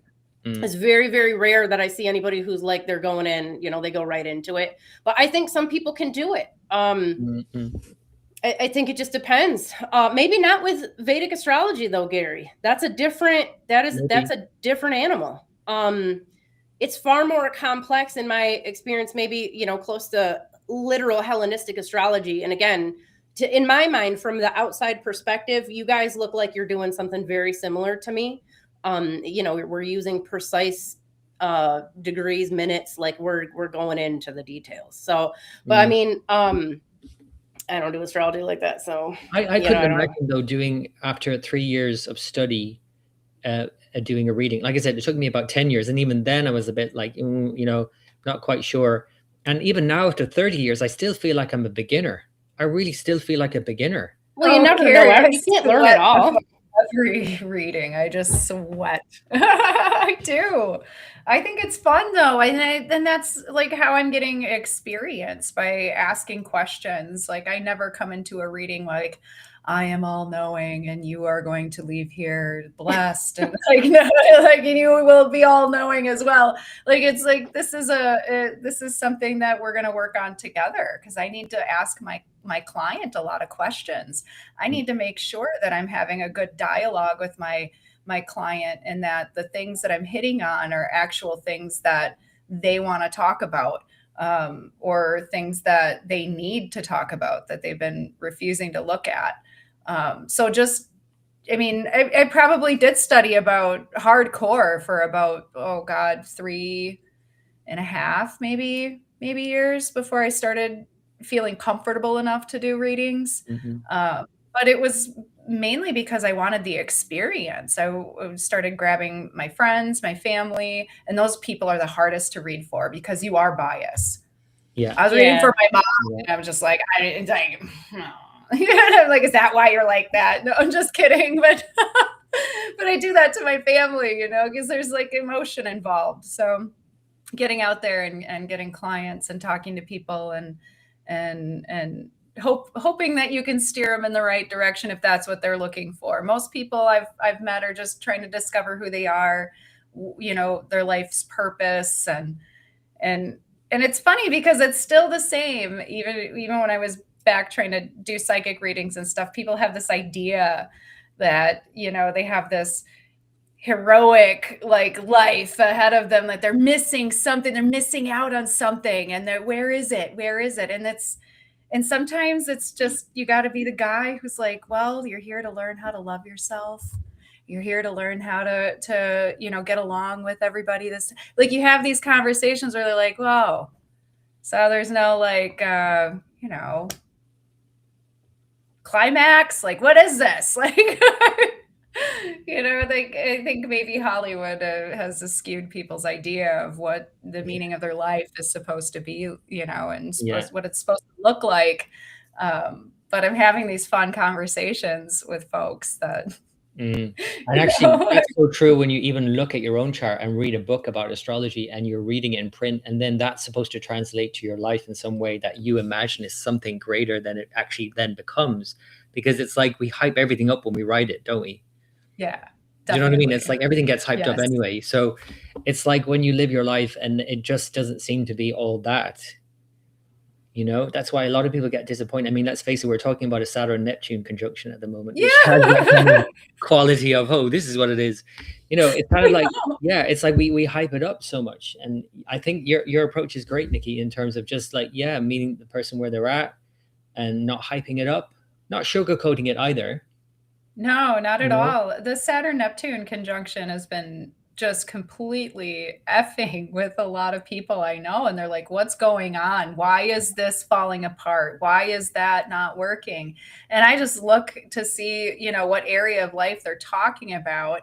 And usually it's, you know, eighth housers. They're just like, oh, this is just, and I'm like, yeah, I actually am attracting them because I have this happening in my, eighth house too. So I'm like, yeah, well, guess what? You know, things are changing, and you're gonna have to like either go with the flow, or, you know, you're gonna continue to fight something that's gonna happen regardless. So yeah, and each individual, it's different. It's not like I have a whole crowd of people, but this conjunction is really messing with a lot of folks and their money, their everything. Before we go into the conjunction, which we have thoroughly rehashed, we do have a couple of questions in here. I'm going to give them to you both at the same time, Gary, and you can hit them back to back, okay? Chels wants to know, what are timelines in Vedic astrology? And Trish also says, and she came in late, keep this in mind. Trish says, Vedic astrology claims Venus is diminished in Virgo. I challenge that. I think it's miseducation from a tropical revisionist narrative. So a little bit of pushback. Okay, and third thing, and I have them starred in case I got to go back, Gary. Don't worry. At Nature's Place, who also has a great article coming out here this next week, asked about how many hours makes the expert, something to that effect. How many hours? Yeah, that's the question, isn't it?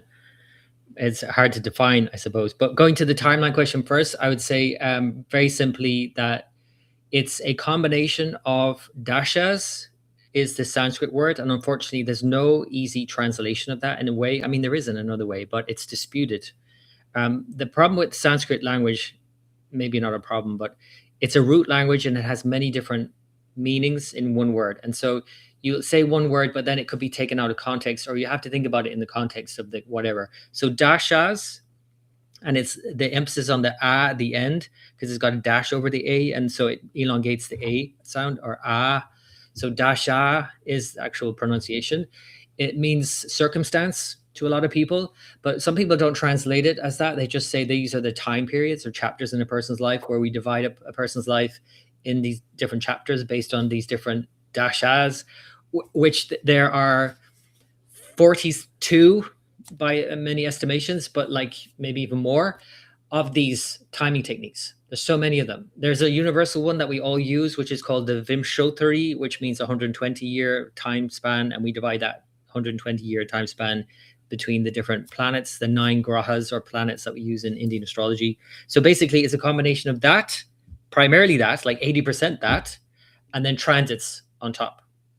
So it's not like Western astrology where we don't really focus on progressions, even though that is something we can look at, but it's not something so much that we look at. It's the daśās, 80%, and maybe then the transit.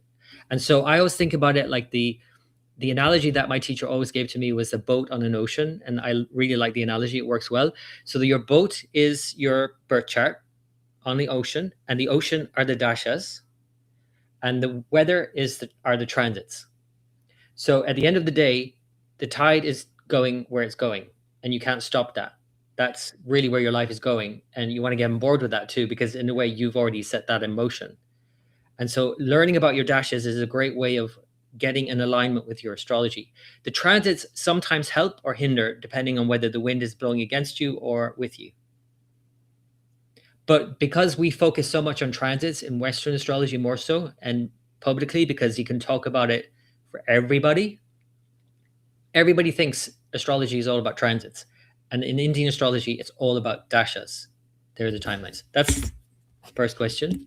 Does that make sense? Yeah. Yes. Oh my God, Gary, you did a timeline for me. And when we were talking about when I entered my Saturn dasha, it hit. So just when we talked about that, and I was through the year, everything. So like you've already done my timeline for me, and it was beautiful. Actually, you nailed it. So. And that's good to hear. But also just to kind of maybe clarify something, and maybe the difference between a dasha and a time or a transit, that a transit is perhaps more, it can be felt obviously internally because it's like the weather outside affecting you, but it's less internal. It's more external events coming in affecting you. Like we're all experiencing right now, whatever transits are going on right now, and we'll all experience it differently based on our daśās. And so the daśās, in other words, are kind of like the internal landscape, the internal weather. And that's why that's more important, because how you react to things is more important than what's happening. Right? If everybody's experiencing the moon in Scorpio today, or it was yesterday, right? Or I think it's just finishing up in Scorpio, according to Vedic, Sidereal. But everyone experiences that the same. Is everybody going to experience moon in Scorpio the same? Of course not. It depends on where they're at in their life and their birth chart. Again, the daśās, where they're at in their life in terms of where they are on their ocean of life, and their boat, what is in their boat. You know, what's in your boat matters, and where you are on the ocean of your life, it matters more than the weather in a way. I know the weather can be extreme sometimes, and it feels extreme now with the Saturn-Neptune thing, but unless you're in a dash of Saturn, it's not going to hit you so hard. It's going to be something like that's going on, and you can see it maybe through other people and so on, but it's not going to be as impressive as a dash of Saturn. If you're in a dash of Saturn, a period of Saturn, then yes, Saturn-Neptune is really doing something on you. Oh yeah. Right? Yeah, it is. But I'm choosing to look at it in a more positive light, you know, than what I had before. So yeah, me too. I mean, I'm experiencing, I am actually in a Saturn period on some level. There are many levels, by the way. We break these down to like 6 different levels right down to the minute. Right? We don't always do that in practice because it changes every minute. So we kind of do the first, second, third level maybe, and that kind of goes down to maybe every few months changing. But for me, I'm on the second level Saturn, and so Saturn is definitely impressing upon me now, and Saturn's transit and where it is in my chart there's no denying that's going on for me, and I can't avoid that. I can't ignore it. It's right front and center. But that's not the same as someone else who's maybe in a Venus phase. You know, then Venus would be more pertinent. So that's the timelines in Indian astrology anyway.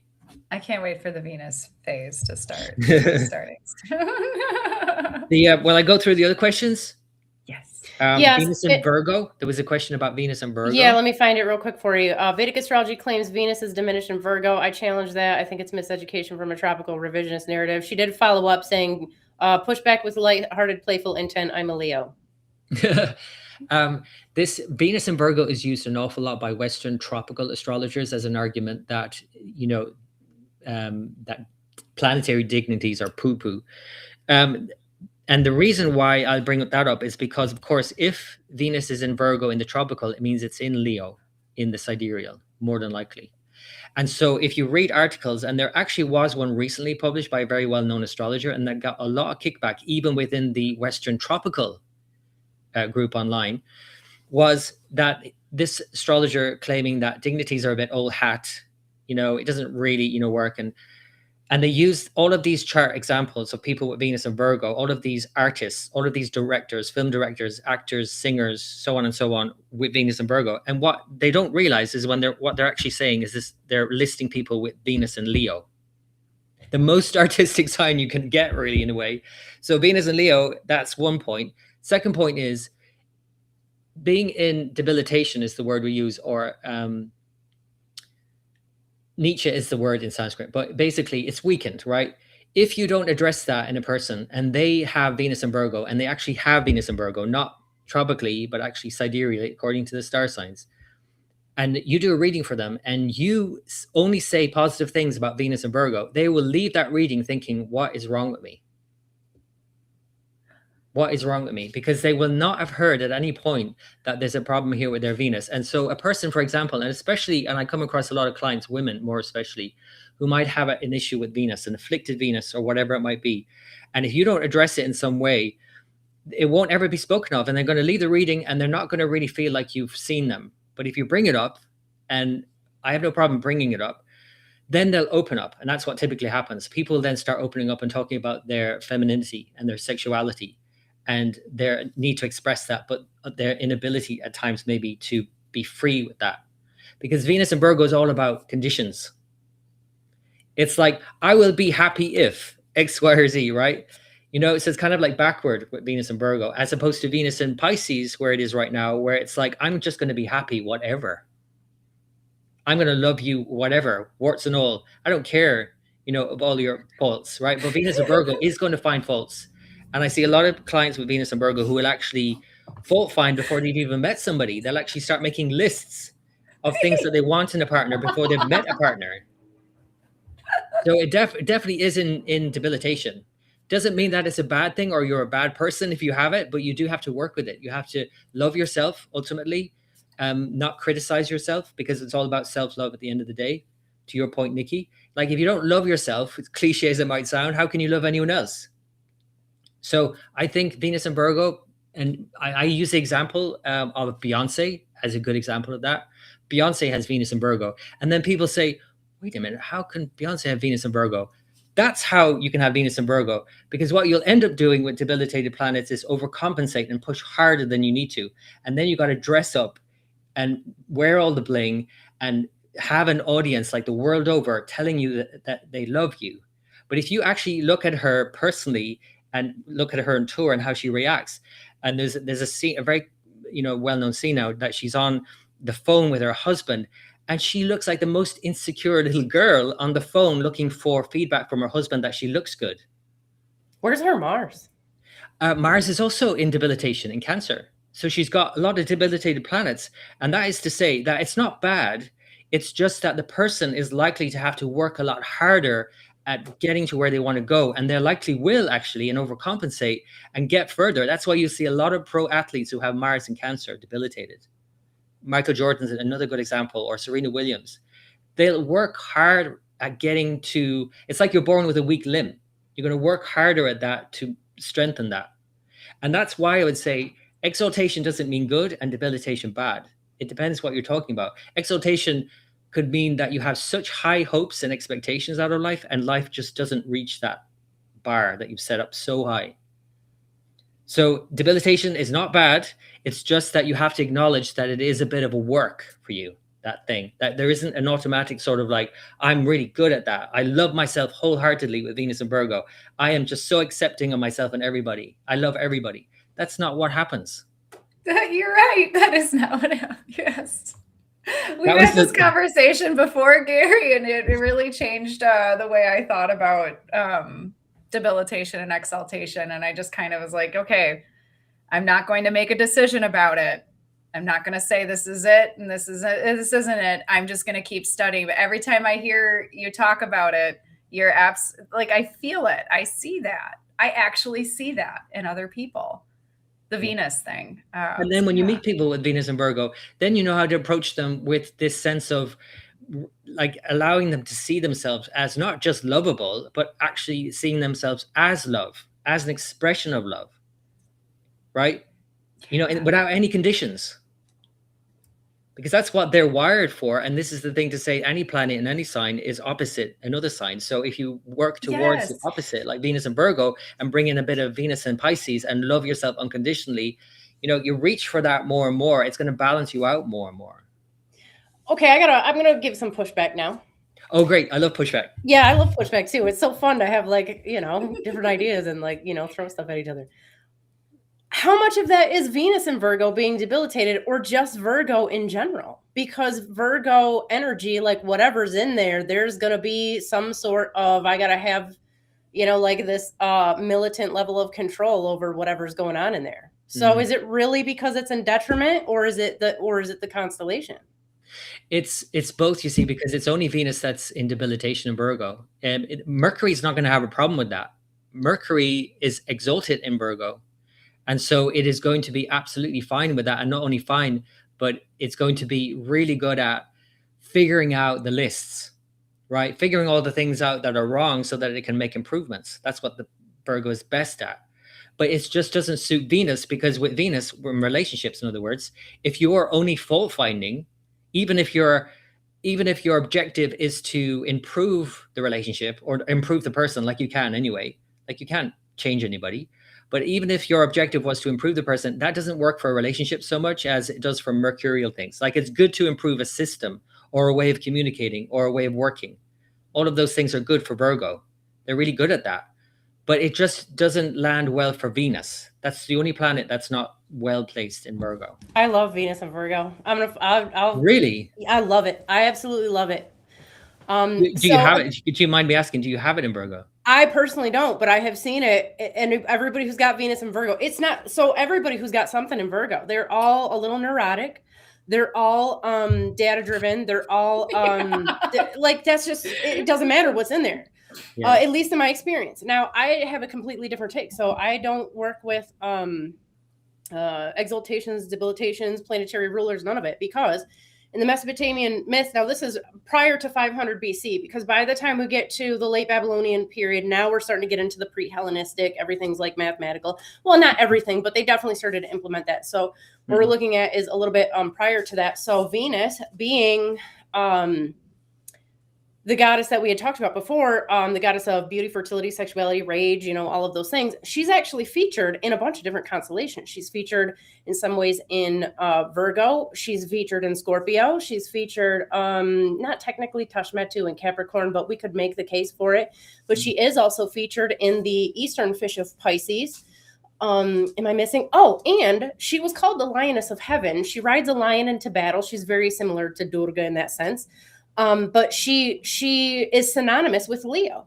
So we can make this case for her being, even though prior to I'd even say maybe 300 BC, we don't really have solid planetary rulers in place yet, anyways, in Babylon.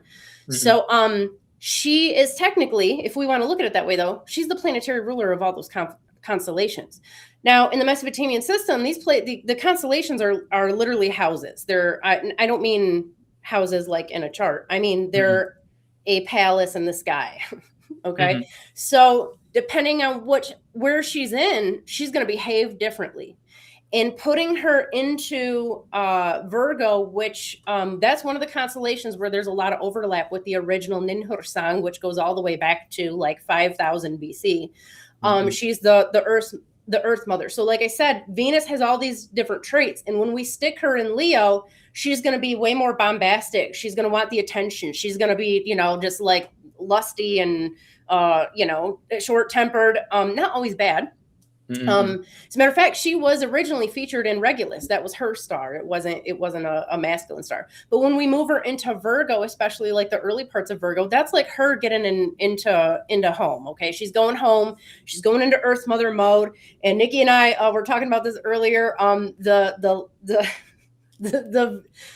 The descriptions of Inanna, who is Venus, that there's a whole classification of erotic poetry just based on her. And she's very soft, very sensual. And so this ends up being like her in more of this maternal form. You see the same thing when we move her over to Pisces. She becomes much more, she's a lot lustier because she's right next to her consort, Demusid and Aries. So some of this is, the system's obviously different. It's a completely different ball game, but I have noticed that this is what happens. So a Venus into Virgo is much softer. It's not going to be, we have an expression. So in Mesopotamia, Venus was sometimes said to wear a beard. Now, sometimes this can be a reference to, there is an electromagnetic tail that Venus sometimes projects, like that they can see. Some people think that is a reference to that. At the very least, it's a reference to sometimes she's getting ready to go to war. So Venus by the Pleiades in particular is a really rough placement, because in the mythology in Taurus, with Taurus, this was the Epic of Gilgamesh. She goes on a rampage because she's been rejected by Gilgamesh, basically, and so she brings the bull of heaven down to earth, and it's a whole big mess. Okay, but this is like her in her ragiest rage. So Venus, and we can see this, like you can definitely see it if you track it. I don't know if you're ever interested, like take a look at it, but this puts Venus in one of her like evil phases, essentially. But then again, when we see the shift, she's the softest I think she's probably the softest in Virgo. And this is what I'm saying, like no matter what planet you put in Virgo, they're all going to be neurotic. They're all. And I would say we've done like tests on here, not just on the show, but like when we had the conference last year, we had people write out like their, like what's your signs, where's your stelliums, where's whatever. And all the astrologers got like really strong Virgo somewhere in their chart, even if, it's got the midheaven, the Imam Chali, or somewhere on like, the horizon or whatever. So that's my take on it though. I don't know. I don't have all the answers, but that's been my experience. No, but it's great because it's good to hear the different traditions and the different perspectives, because I definitely I think it's important to like not mix all of them up in a kind of soup. In a way, you need to kind of know what the ingredients are, what you're working with to make a proper soup, I suppose, or whatever analogy you want to use there. But another division, and this is what you're kind of pointing to when you're talking about that, is what we would in the Eastern tradition or Indian tradition talk about nakshatras, the lunar mansions, because indeed Venus in the first 10 degrees is very different than Venus in the last part of Virgo. The first 10 degrees of Virgo is absolutely a lovely place. I mean, one of the most auspicious lunar mansions of the zodiac, the entire zodiac, and its symbol is a bed, a marriage bed. So it's absolutely the first 10 degrees. Then it goes into the next 13 degrees, 20 minutes, and the symbol is a hand. And it's very skillful, like with the hands, and Virgo is all of that too. It's at the last part of Virgo where it's actually debilitated by degree at 27 degrees of Virgo. Interesting. And we can get that whole thing about degrees in terms of the exact degrees is a whole other topic, right? But the last part, which is symbol, is a jewel. And that's interesting itself, the fact that it's a jewel, and that symbol is very much lined up with that sense of, all that glitters, right? Because there's, the jewel aspect of Virgo, and that also bridges with Libra, because actually the lunar mansion here called Chitra, and it's sometimes symbolized by a pearl as well. It could be a jewel or a pearl, but it's very much about perfectionism and skill and making things perfect and making things look amazing. This is why I brought up the symbol, or the Beyonce as a good example. She is an archetype of Venus and Virgo. And you might look at her and think, well, of course she is, expressing her Venus and Virgo perfectly. That's perfectly who she is. But in terms of dignity, what planet Venus represents in exaltation in Pisces is very different to what it represents in Virgo. There's a baser instinct, want to satisfy some baser sexual or material instinct that is called debilitation.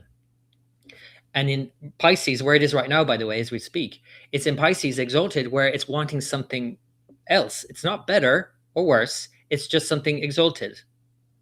I don't have a judgment call around debilitation and exaltation, because indeed I have quite a few debilitations and I've had to work a lot on myself. But if I have not ever had a reading, and I've had plenty of readings, thankfully, over the years that have addressed my debilitated signs, I would never have felt seen. I would never have felt like this issue has been an issue, because it hasn't been an issue in my life. And the most obvious example I can give is of physical issues. Because when you're born with a debilitated planet, and I've got like 4, you have physical issues, and it's kind of like you're born with them. And I know that I have to work on myself, and I've worked a lot on myself, and then I'm very healthy right now, but only because I worked on myself. If I lived like everybody else, I would not be healthy, because I would do what everyone else is doing when I was younger, and I would get sick all the time, right? And I would have issues with certain organs that is represented by the planets that are debilitated in my chart. So obviously you can tell I'm very passionate about this because I have it. And so when you have something, I think that's another point to be made here with astrology. When you study a system, or you have something in your chart, or you have something going on at any given time, you attract that into your life. And then you want to help the person go through that time in their life, or whatever it might be, right? I think that's another part of astrology. So I think that's why we can't throw dignities out the window, because it's like, again, it's so important to be heard. That's all I would say about that. But Yeah. I think everybody has their tradition and their approach. And I agree with you in the way that we don't want to just be, oh, your planets are debilitated, because that would not be a good reading either. We want to actually say, okay, what is Venus in Virgo good for? And how might you be able to, reach for something else? Because actually, I do believe that every planet in every sign needs a bit of their opposite. Like I have Scorpio rising. I need a bit of Taurus in my life. That's what I was saying about Venus and Taurus earlier. I need a bit of Taurus in my life. I need a bit of steadiness in my life, because I don't want to always be thinking about Scorpio type of things. I want to be thinking about Taurus type of things because it balances me, right? Or whatever planet in whatever sign, I always reach for the opposite. And even the chart that we use, like the circular chart, it's like we want to be in the middle. Ultimately, we want to be in the middle because we've got all of these extremes on all the sides, right? On the periphery. Every planet and every sign is out on the periphery from center. So the only way you can get to center is through, or the other side is through the center. But you don't want to be, another point, last point, I promise. You don't want to also be, if you're born with Venus in Virgo, oh, I want to be Venus in Pisces. I want to behave as if my Venus is in Pisces, exalted. Because most obvious example of that is, for example, somebody who has Sun in Libra. And I can tell you about this personally. If you, with Sun in Libra, big yourself up to the point where you think you're all that, that is not sustainable at all. You can do it for a long time, but what happens is somebody hasn't got a natural sense of confidence in themselves, and they've bigged themselves up, and they're kind of become cocky to overcompensate, that life at some point is going to knock them down. And then they don't just come back down to Libra, they go further down, right? If you don't address the fact that you were born with Venus in Libra. So let's start there first, is what I would say, wherever you're at. I hope that makes sense. It does make sense. Okay. The other question was, how many hours to make an expert, would you say? I really don't have I couldn't quantify it. I would say that it would be, like my teacher said, I don't know if this is a common phrase or that she came up with it, but she would always say, life teaches astrology to astrologers. So I don't think that's why, I don't know about like you, but I feel like 3 years of studying astrology, if you haven't lived life, do you want to go to an astrologer who hasn't lived any life? No, I don't know. I don't even want to hang out with that person. I don't know. But then you got to live a bit of life. You got to live a bit of life, and then study while living your life, and live your life through astrology. You got to be, like I'm sure all three of us are, obsessed with astrology. Why would you go to an astrologer who wasn't obsessed about their subject and wants to like live and breathe it? That's good. So point. I would say hours. Well, 24/7 for years and years and years. Yes. That's so real. I know I was avoiding looking at the transits because I had been kind of upset and moody and all sorts of out of sorts. And when I went and looked, I was like, oh, I think that's why, just Venus transits, the moon, all of it was like collaborating together. And I'm glad I didn't look before. I'm glad I experienced it and then got to go look, because I don't know, sometimes I think we can look ahead, and like, for me, I get all like, oh my God. And then it turns out to be fine. And so I'm still like trying to figure out my own energies. It's easier looking at somebody else's and talking to them about it. But for some reason, my own, I'm like, oh, that looks bad. And then it's like the best thing ever. I don't ever look ahead. I never. I haven't been, just because it's so because I was going to bring that point up, but maybe I shouldn't now. So Abby, bring it up. Bring it up. No, but I was thinking about like, it's the catch for me, Niki, it's the catch-22 of astrology. For me, astrology is a double-edged sword. And maybe, Abby, you're using it in a way that it isn't a double-edged sword then, because for me, it's always the other side of like, okay, it's great to know this, but then I can't unknow it. Yeah, exactly. Yeah. That's how I feel. Yeah, I've been through this so much that I still get tripped up by it, I would say, where I've had predictions by other astrologers, or I've been reading it myself and anticipating something in a certain way, and then it just isn't that way, right? And then you've spent all of this time, sometimes a long time, anticipating something or other that just doesn't pan out that way. So I would love to be just like Abby, maybe just living it moment to moment, which I do, obviously, as well, and then just project forward as I think that the easiest way to think about this, or the best way to approach it, is to do what Eckhart Tolle says, and that's separate out clock time and psychological time. So astrology is great for clock time. So just calendar it, like just put it in your diary, in your calendar, and just, you don't have to live it. But psychological time is when you live the future now in your imagination. That's not good. I've That's got a what I've big learned over the years. imagination. That basically, Yeah, Eckhart Tolle says learning. that. Yeah. Yeah. So basically, try and be in the now more, but you Yeah. can put it in the calendar and know that there's a certain transit coming up, or a certain period or whatever that you need to be mindful of, maybe, and prepare for in some way, other than, again, being like in that before it even arrives. You don't, so Abby, you don't at all like project forward No. the transits and think, No, this transit's coming up? Nope, never. She No. doesn't. I can definitely testify. She doesn't even know where her Mercury is. I don't know where sometimes. I She'll can't be remember. like, Well, where part of is that's it again? Well, okay. Part of that's like- I'm looking at other people's charts all the time, and I have dyslexia and stuff like gets shuffled around in my brain, and it really takes me a minute. So explain to me then, when you're looking at a chart. Yes, And absolutely. So, okay. because is it very much like a story that you're telling the person, like in using these myths, and then what is the objective in a reading for you? Oh, completely change your life, make you live the absolute best life you could ever possibly live. Okay, so I'm going to tell you, hold on, but let me clarify. That's not. I have to backpedal a little bit, because if I'm going to start a business, if I'm going to do some contract, or like there's a specific date, I absolutely look at it.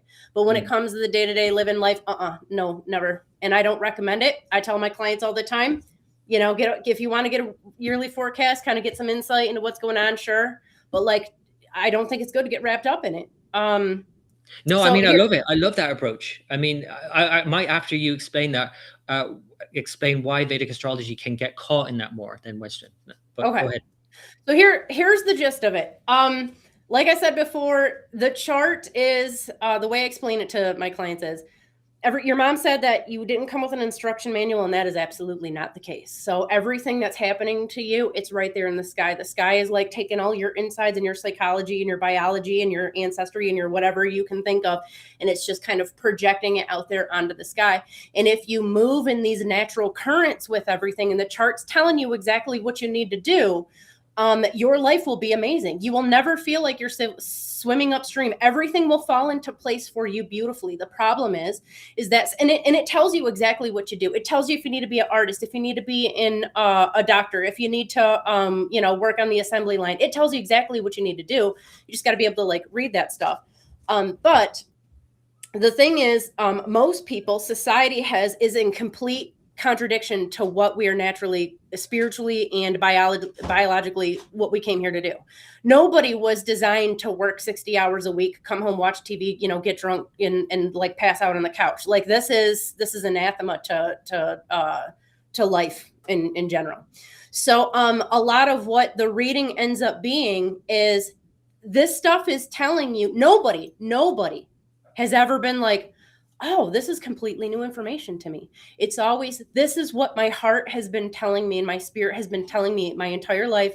And you're the first person to explain why that is. Everybody else said I had to go do this and live this life and be this person, and it's not there. And it was all right there all along. The chart never tells them anything that they don't know, at least in my experience. Now, when it comes to transits, and I do, or any type of forecasting or any type of synastry, I always do the natal chart first, because I think this is what I heard from you too. Most of the information you need to know is right in there. It's going to tell you like how the future is going to unfold for you, kind of the timeline, all this other stuff. But once you have that as a baseline and you know how the different transits are going to behave for other people, then you can tell, when's the best time to move? When are you, if you're going to get this job you think you're getting, you applied for your, you want to get into like a doctorate program. Is it going to happen this month? Is it going to happen 3 years from now? Like when's the best time? Or like how are things going to unfold in this process? And you can see it. You can absolutely see it.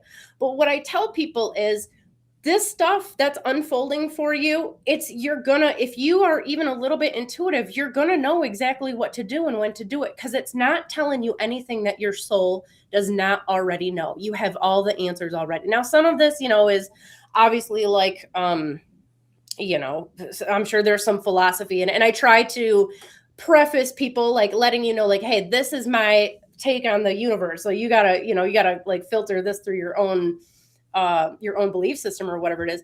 But in my, like, it doesn't serve me, and I don't know that it serves other people either. Like, if I have a client who's like, I think I need another reading. No, dude, you don't need another reading.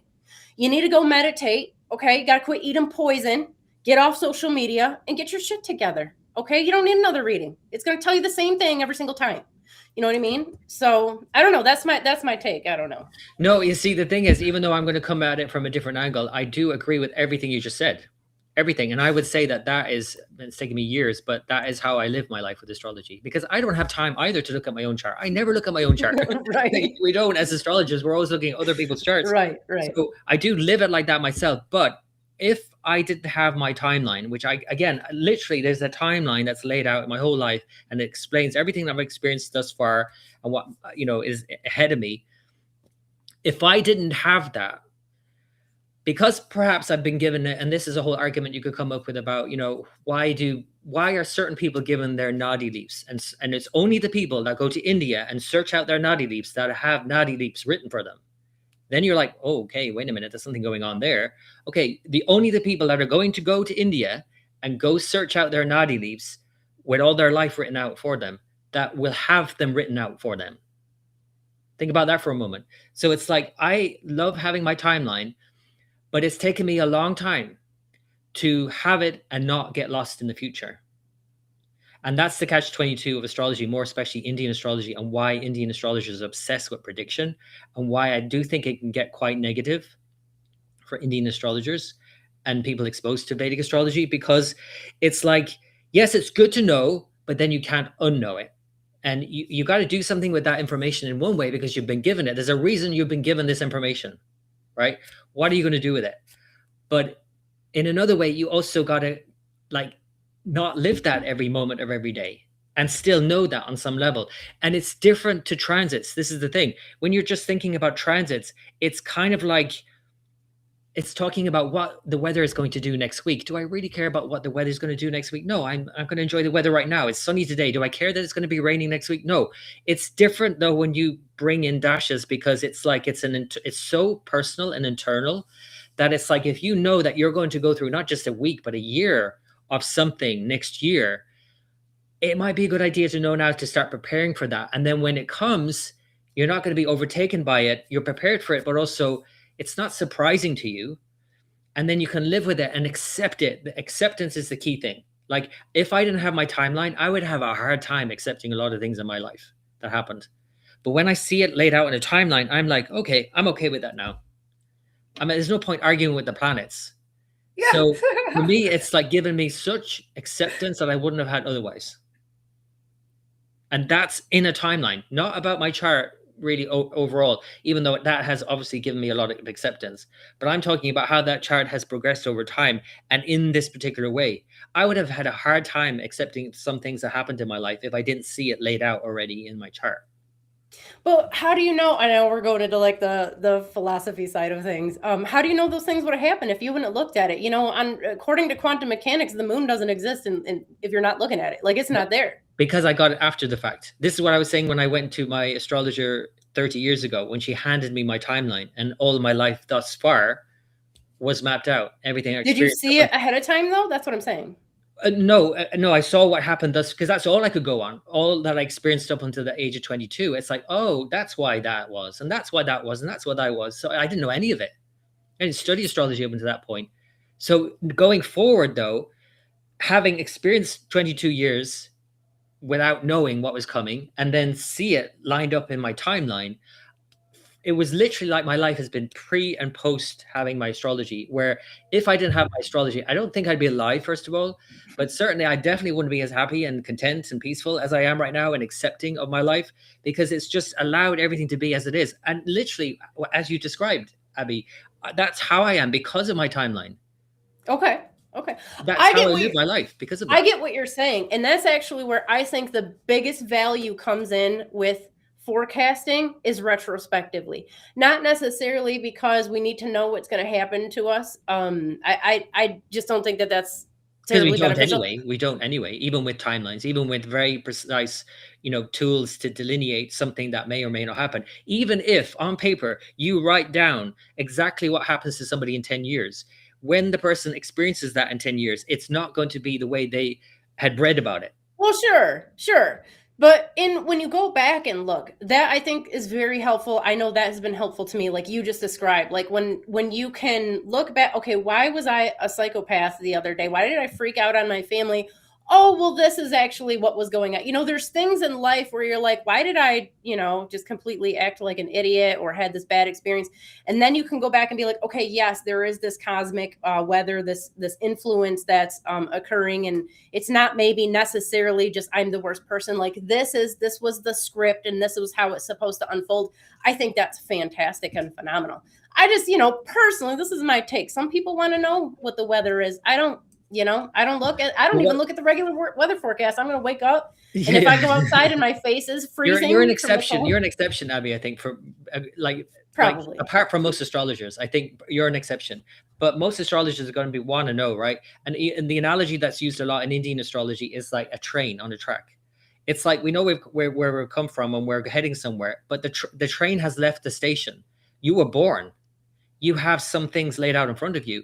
It doesn't mean it's all going to pan out exactly the way you think it's going to pan out, because when you get to where you're going, it's going to be a very different experience. You're going to be in a very different mood at that time. Sure. It's all going to be felt very differently. But it is like having a train track or knowing the route, knowing where you're going.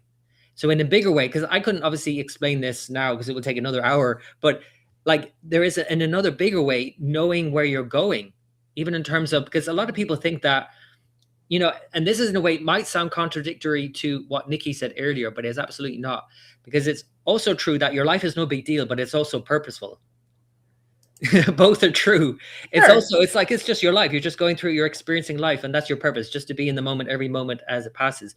But there is also an overarching purpose in your life that's mapped out very clearly in the Vedic chart, right? And that you are born for this. Yes. Right, you were born for certain things, and that's where your life is going. And I see this all the time, because when I do readings, most of the time it's people entering a new timeline, or in other words, let's say not entering a new timeline. I don't really like that phrase. Actually, a lot of people use that, like jumping timelines. It's literally they're ending a chapter in their life and they're starting a new one, and that's when they come for a reading, because they know something is ending in their life and they know a new chapter is beginning, and they're not quite sure about this new chapter. Yeah, intuitively, they know something's up. They so do, they're going to the expert. I would agree with what you said, that when I'm doing readings and I'm telling them about their new daśās, their new chapter, they're like, yeah, I get that. They already know, but it's just kind of confirmation for them. They like to hear it, because it's like, it gives them a sense of, assurance that this is they're exactly where they need to be in their life. Yeah. Agreed. Yeah. That is real. That is so real. As I experienced it, Gary did a reading for me, and we went over my timeline, and starting from the very beginning up until now, I was like, how did I never know about this? How did I never know about these timelines? It's like literally like knowing about the seasons. It's like literally you didn't know that there were seasons, there's such a thing as seasons, and now you know the seasons. Okay, let's plan around the seasons. Doesn't mean you live winter when it's summer, but you can plan and enjoy summer and then enjoy winter too. Yeah, I definitely felt moving into that Saturn phase. Let's maybe say that that's a bit of a winter typically for most people, but a lot of people enjoy winter. I enjoy winter. I like winter. I'm in a Saturn phase right now. I enjoy Saturn. I'm very introverted. I love my own company. But I do not rally, and I see this so much that I have to mention it here. I see so many people, more especially in Saturn phases, rally everything against it, because culturally, even just society teaches us that you got to keep going. You got to keep producing. You got to keep doing. You got to keep doing. And Saturn is like, no, opposite. Slow down. Stop. Yeah, I caught that in a meditation, because Abby was like, you need to get reconnected with your Saturn. Since you're having so many Saturn, get reconnected. And I did a meditation, and I got there. And the first thing my Saturn said to me was, we're going to slow down. And I was like, no, I go fast. This is me. I go like, and it was, that's hilarious because it's Now, so can real. you imagine I've had if to. if I didn't have the knowledge that I'm in a Saturn phase right now, what my life would be like right now?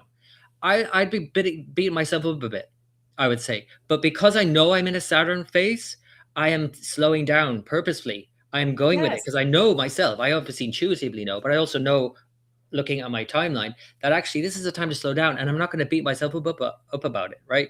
I'm going to slow down. Yeah, exactly. That's And all I've it had is, to, really. and I I mean, do. Yeah, and it's great. that's the reading. Because life got better when I was like, oh, I don't have to work that hard. Oh, okay. I don't have to. Yeah. Yeah, but the catch-22 with Saturn, though, is it's a bit it's tricky still because work, but it's also asking you to work hard. It is. No, it's a bit of a tricky one because it's asking you to It work hard is. and slow down, and you're like, wait a minute, which am I doing now? Yeah, efficiency. It's about efficiency. It's about changing my routines and my habits and dropping the stuff that doesn't work and creating new routines, new things that work, and new ways of organizing, my mind. So Yeah. that's how it's been working out for me. And I'm trying to go with it. Trying. I have good days and bad days, but it's working. It's working. but And I I think think a if I lot of- didn't know that, I don't know if you, Niki, or Abbey knows this side of Saturn in tradition. I don't know if this is the way it is, Abbey, but in obviously when we think about Saturn, there is another side of Saturn that it's all about our responsibilities. We all know the kind of that side of Saturn, and we all should do whatever we should do, right? We all know what we should or shouldn't do. But like even just the ancient Roman festival Saturnalia, like that was flipping the script. So there's a part of us that's also the Saturn part of us that's a bit impish. It wants to like do the very thing that we know we shouldn't do. Do you know what I mean? That's closer to Mesopotamian Saturn. Saturn was Really? he's the basis of Hercules. So all the stories, the epics of Hercules, they're all based on his stories. He goes on all these adventures, slays all these monsters. He can be kind of ego driven at times and get himself into trouble, but for the most part, he's successful at whatever he goes after. But he's a boss. Like Mesopotamian Saturn was awesome at most things. He does have a more practical side. After slaying some demons, he kind of causes all these natural disasters because he's this giant god and he's fucking shit up basically. Mm-hmm. But he helps society like rebuild after that, and he creates the conditions for humans to basically have civilization, to be able to farm, to have commerce and trade and all these other things. So he's a complex character, as most of the planets are, or the gods are in Mesopotamia. Like they're not just like one trick ponies. They got a lot going on. Yeah, I think that we tend to kind of create this kind of two-dimensional characters in modern astrology with the planets, and Saturn has just got this role. And I just think that going back to what I was saying earlier about my friend who thought of himself as a Cancerian and now he's like a Gemini, and it's like now we see him as a Gemini. Like we do the same with planets. We just see them in like one-trick ponies, and we live it that way then. And it's just obviously they're a lot more complex than that. There's so many dimensions to them, and I think that's important to think about. But I do think that, especially with Saturn, the kind of impish side of it, that kind of, even when you just practically think about it, if you are to continue doing the thing that you have to keep doing and the responsible thing or whatever, you're going to have to blow some steam now and again. You're going to have to go a bit crazy. Yeah. Right. That's what Saturnalia was all about. Like, so I know that's a side, I think, that especially in Vedic astrology, Saturn is so revered and feared that there's no way you could even approach Saturn in that way, because it's something to be feared in Indian astrology. And you better pay homage to Saturn, because if he comes knocking, do you know what I mean? And that kind of language really enforces that kind of like Punisher, right? And that doesn't allow for that kind of perverse side of us to come out, right? Because there is a part of us that wants to mess stuff up. Do you know what I mean? That's Saturn too. And it's like we have to go crazy now and again so that we can go back to our duties and do all the things that we have to do, you know? That is so true. Sometimes I'm like, I just want to be bad. Like, I just want to be bad. I mean, I don't, not anymore, but you can be bad, Niki. It's okay. Yeah, I might stay up till 9 o'clock tonight. Oh, you're crazy. You're crazy. So you're crazy. Gary, what do you got coming up here? What's going on in timeline astrology world? Well, okay. So, well, I hope everybody knows about the workshop on Saturday. That's the Yes. 14th. Yeah. So, Link in the description, everyone. Great. So that's the next thing I've got coming up. I'm also probably going to do a couple of conferences this year in London and in Leeds, I'm hoping. And the London one, I think, is in person. The Leeds one, in person and online. These are Vedic astrology conferences. What else have I got coming up? Oh, my second edition of Daśā Vidya. Daśā is, again, my whole shtick. So I have released one already, but I'm bringing out a second edition. It's a lot more comprehensive. I'm going into all of these different alternative daśās or conditional daśās, we might say, based on certain things in a chart. You can apply certain daśās. So it's a lot more comprehensive, and that's coming out in the summer. I have another book called Rahu Daśā as well, which is specifically about the North Node of the Moon and its time period. But this book, Daśā Vidya means knowledge. So Daśā Vidya is coming out in the summer, and it's about all of the daśās and all of the ways of reading a chart and how to actually read them in a chart and combine it with transits. And I'm really emphasizing in this new book the 3-step approach. So it's in 3 parts. And again, this kind of building up the boat, understanding what boat you're on, what your birth chart is, and then looking at the daśās and where you are on the ocean of your life. And then finally, the transits and the weather, the astrological weather, and how they all combine, all 3, in making predictions. So that's coming out in the summer. And people will be able to find this on your website. That's all on timelineastrology.com. Yeah. Awesome. And they can follow you on Patreon too, right? And Patreon, I've got a following on Patreon where I post like every other day, and I do weekly posts and monthly discussions and a whole lot more. And yeah, I do more for my patrons than anywhere else. So that's patreon.com/timelineastrology. Awesome. Yeah. I had so much, Gary, I was just thinking about this the other day. Like, it's so rare to find somebody who will have like a conversation where different ideas can come up and there's a little bit of like gentle pushback. Like, people are terrified to have these conversations. I don't know what it is. So I deeply respect that you don't just are like, yep, okay, I'm just gonna go with whatever you're saying. Like, I like the pushback. I dig that. So good. No, I like it too. I enjoy it. Because also, by the way, like I said, I really do not know anything about your tradition. Yeah. I don't know a thing. So it's like, how can I say anything about it? Like, I want to be open. I still don't want to address or pay homage to the tradition I've studied for 30 years because I still feel like I'm a beginner. So it's like I want to focus on that primarily. But it's not like I don't want to open my eyes and ears to other traditions because I just think it enriches what I do. I keep doing what I do. Yeah, absolutely. I know, because just like having like a bunch of guests and like, you know, like from people from all walks of life, not just astrologers. We've had like the human design people on, a lot of like alchemists and stuff like that. Like, it's good to hear other ideas. I think people get really locked into like their, what's that called? Their echo chambers. And it's just, let's just all agree with each other. I've never done that. I have never done that. I really don't like that at all. And also because I've just never experienced that. My life has always been about being the outsider, and I made it work to my advantage. I've learned a lot more by being the outsider, and also at times being part of the group, because you need to be a bit of both. You need to be both part of a group so that you learn a lot, but you also need to be a bit of an outsider so that you get other perspectives. Heck yeah. Agreed. I love that. Agreed. Yeah, I love that. Well, I'm excited for Saturday, Gary. We're gonna we're gonna look at the Vedic New Year. And one thing you had said was awesome. Abby said the same thing, because I think you guys' New Year's lineup. New Year happens in the spring. So if you didn't reach any of your goals starting in January, you have another chance. So I loved that. Yeah, I love it because it's like I posted recently, I think it was on Substack, somebody posted something, I reposted, and it was like, January 1st is a hallmark holiday. New Year's Eve is sold to us to get us into some sort of like, we need to get on it. But it's like, it's the middle of winter. It's not the new year in any way, energetically, astrologically. No way. Not a lot's going on.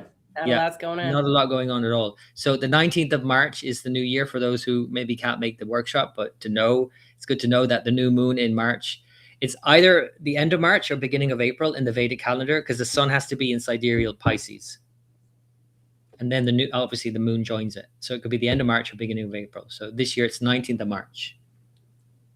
Yes. Yeah, with Saturn and Neptune. Oh, right? actually, where you are in the US, it's 18th of March. It's going to be very early in the morning of the 19th here where I am. So if you're east of where I am, it's going to be 19th, and west in the US, it's the 18th. Babylonian, Mesopotamian is going to be first crescent visible in the sky after the 19th. So it's probably right on the equinox. It's probably going to be right on there. Wow. So, and it's the equinox. Yeah. So of course, that's the whole other. We won't get into the whole sun moving into Aries. Right. That's part of the workshop as well. I'm explaining that and using this new moon actually as a way of understanding the two different zodiacs. Awesome. Time to come I'm up with a new New Year's resolution. yeah. Yeah. Well, Well, take it seriously this time. you guys, thanks so much for being with us today. We'll be back next week, same time, same place. I will probably be doing the new moon, New Year forecast at that point. Is it? Yes. Yeah, probably. So definitely stick around for that. If you haven't already, like, share, subscribe, and I'm gonna try to play the outro. You guys can enjoy. And then kick our videos off, but we will see you next time. Thanks again, Gary. Much love to everybody out there. Thank you. Thank you. Yes. Under the real sky, the truth still burns. Ancient voices in the heavens turn. As the raw rises where the stars align, restoring the wisdom lost in time. Two stars rose in the dawning light. Niki and Abbey lies on the night, charting the heavens, the constellations true. Not bound by illusion, but by what's in view. But they whispered of summer, of gods in the flame, of banana and Niki who called them by name. Through shadows of dogma, they carry the spark, guided by starlight to rekindle the dark. Under the real sky, the truth still burns. Ancient voices in the heavens turn. As the raw rises where the stars align, restoring the wisdom lost in time. Under the real sky, the truth still burns. Ancient voices in the heavens turn.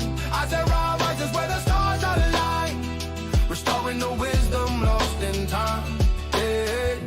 Maps redrawn where the cosmos spins, through silence and science. Their song begins, no longer chained to the seasons' disguise. They brought back the truth in the watcher's eyes. The circle was broken, the truth made whole. With courage and reason, they honored the soul. For those who would seek what the ancients knew, the real sky speaks and the stars shine. Under the real sky, the truth still burns. Ancient voices in the heavens turn. As the raw rises where the stars align, restoring the wisdom lost in time. Under the real sky, the truth still burns. Ancient voices in the heavens turn. As the raw rises where the stars align, restoring the wisdom lost in time.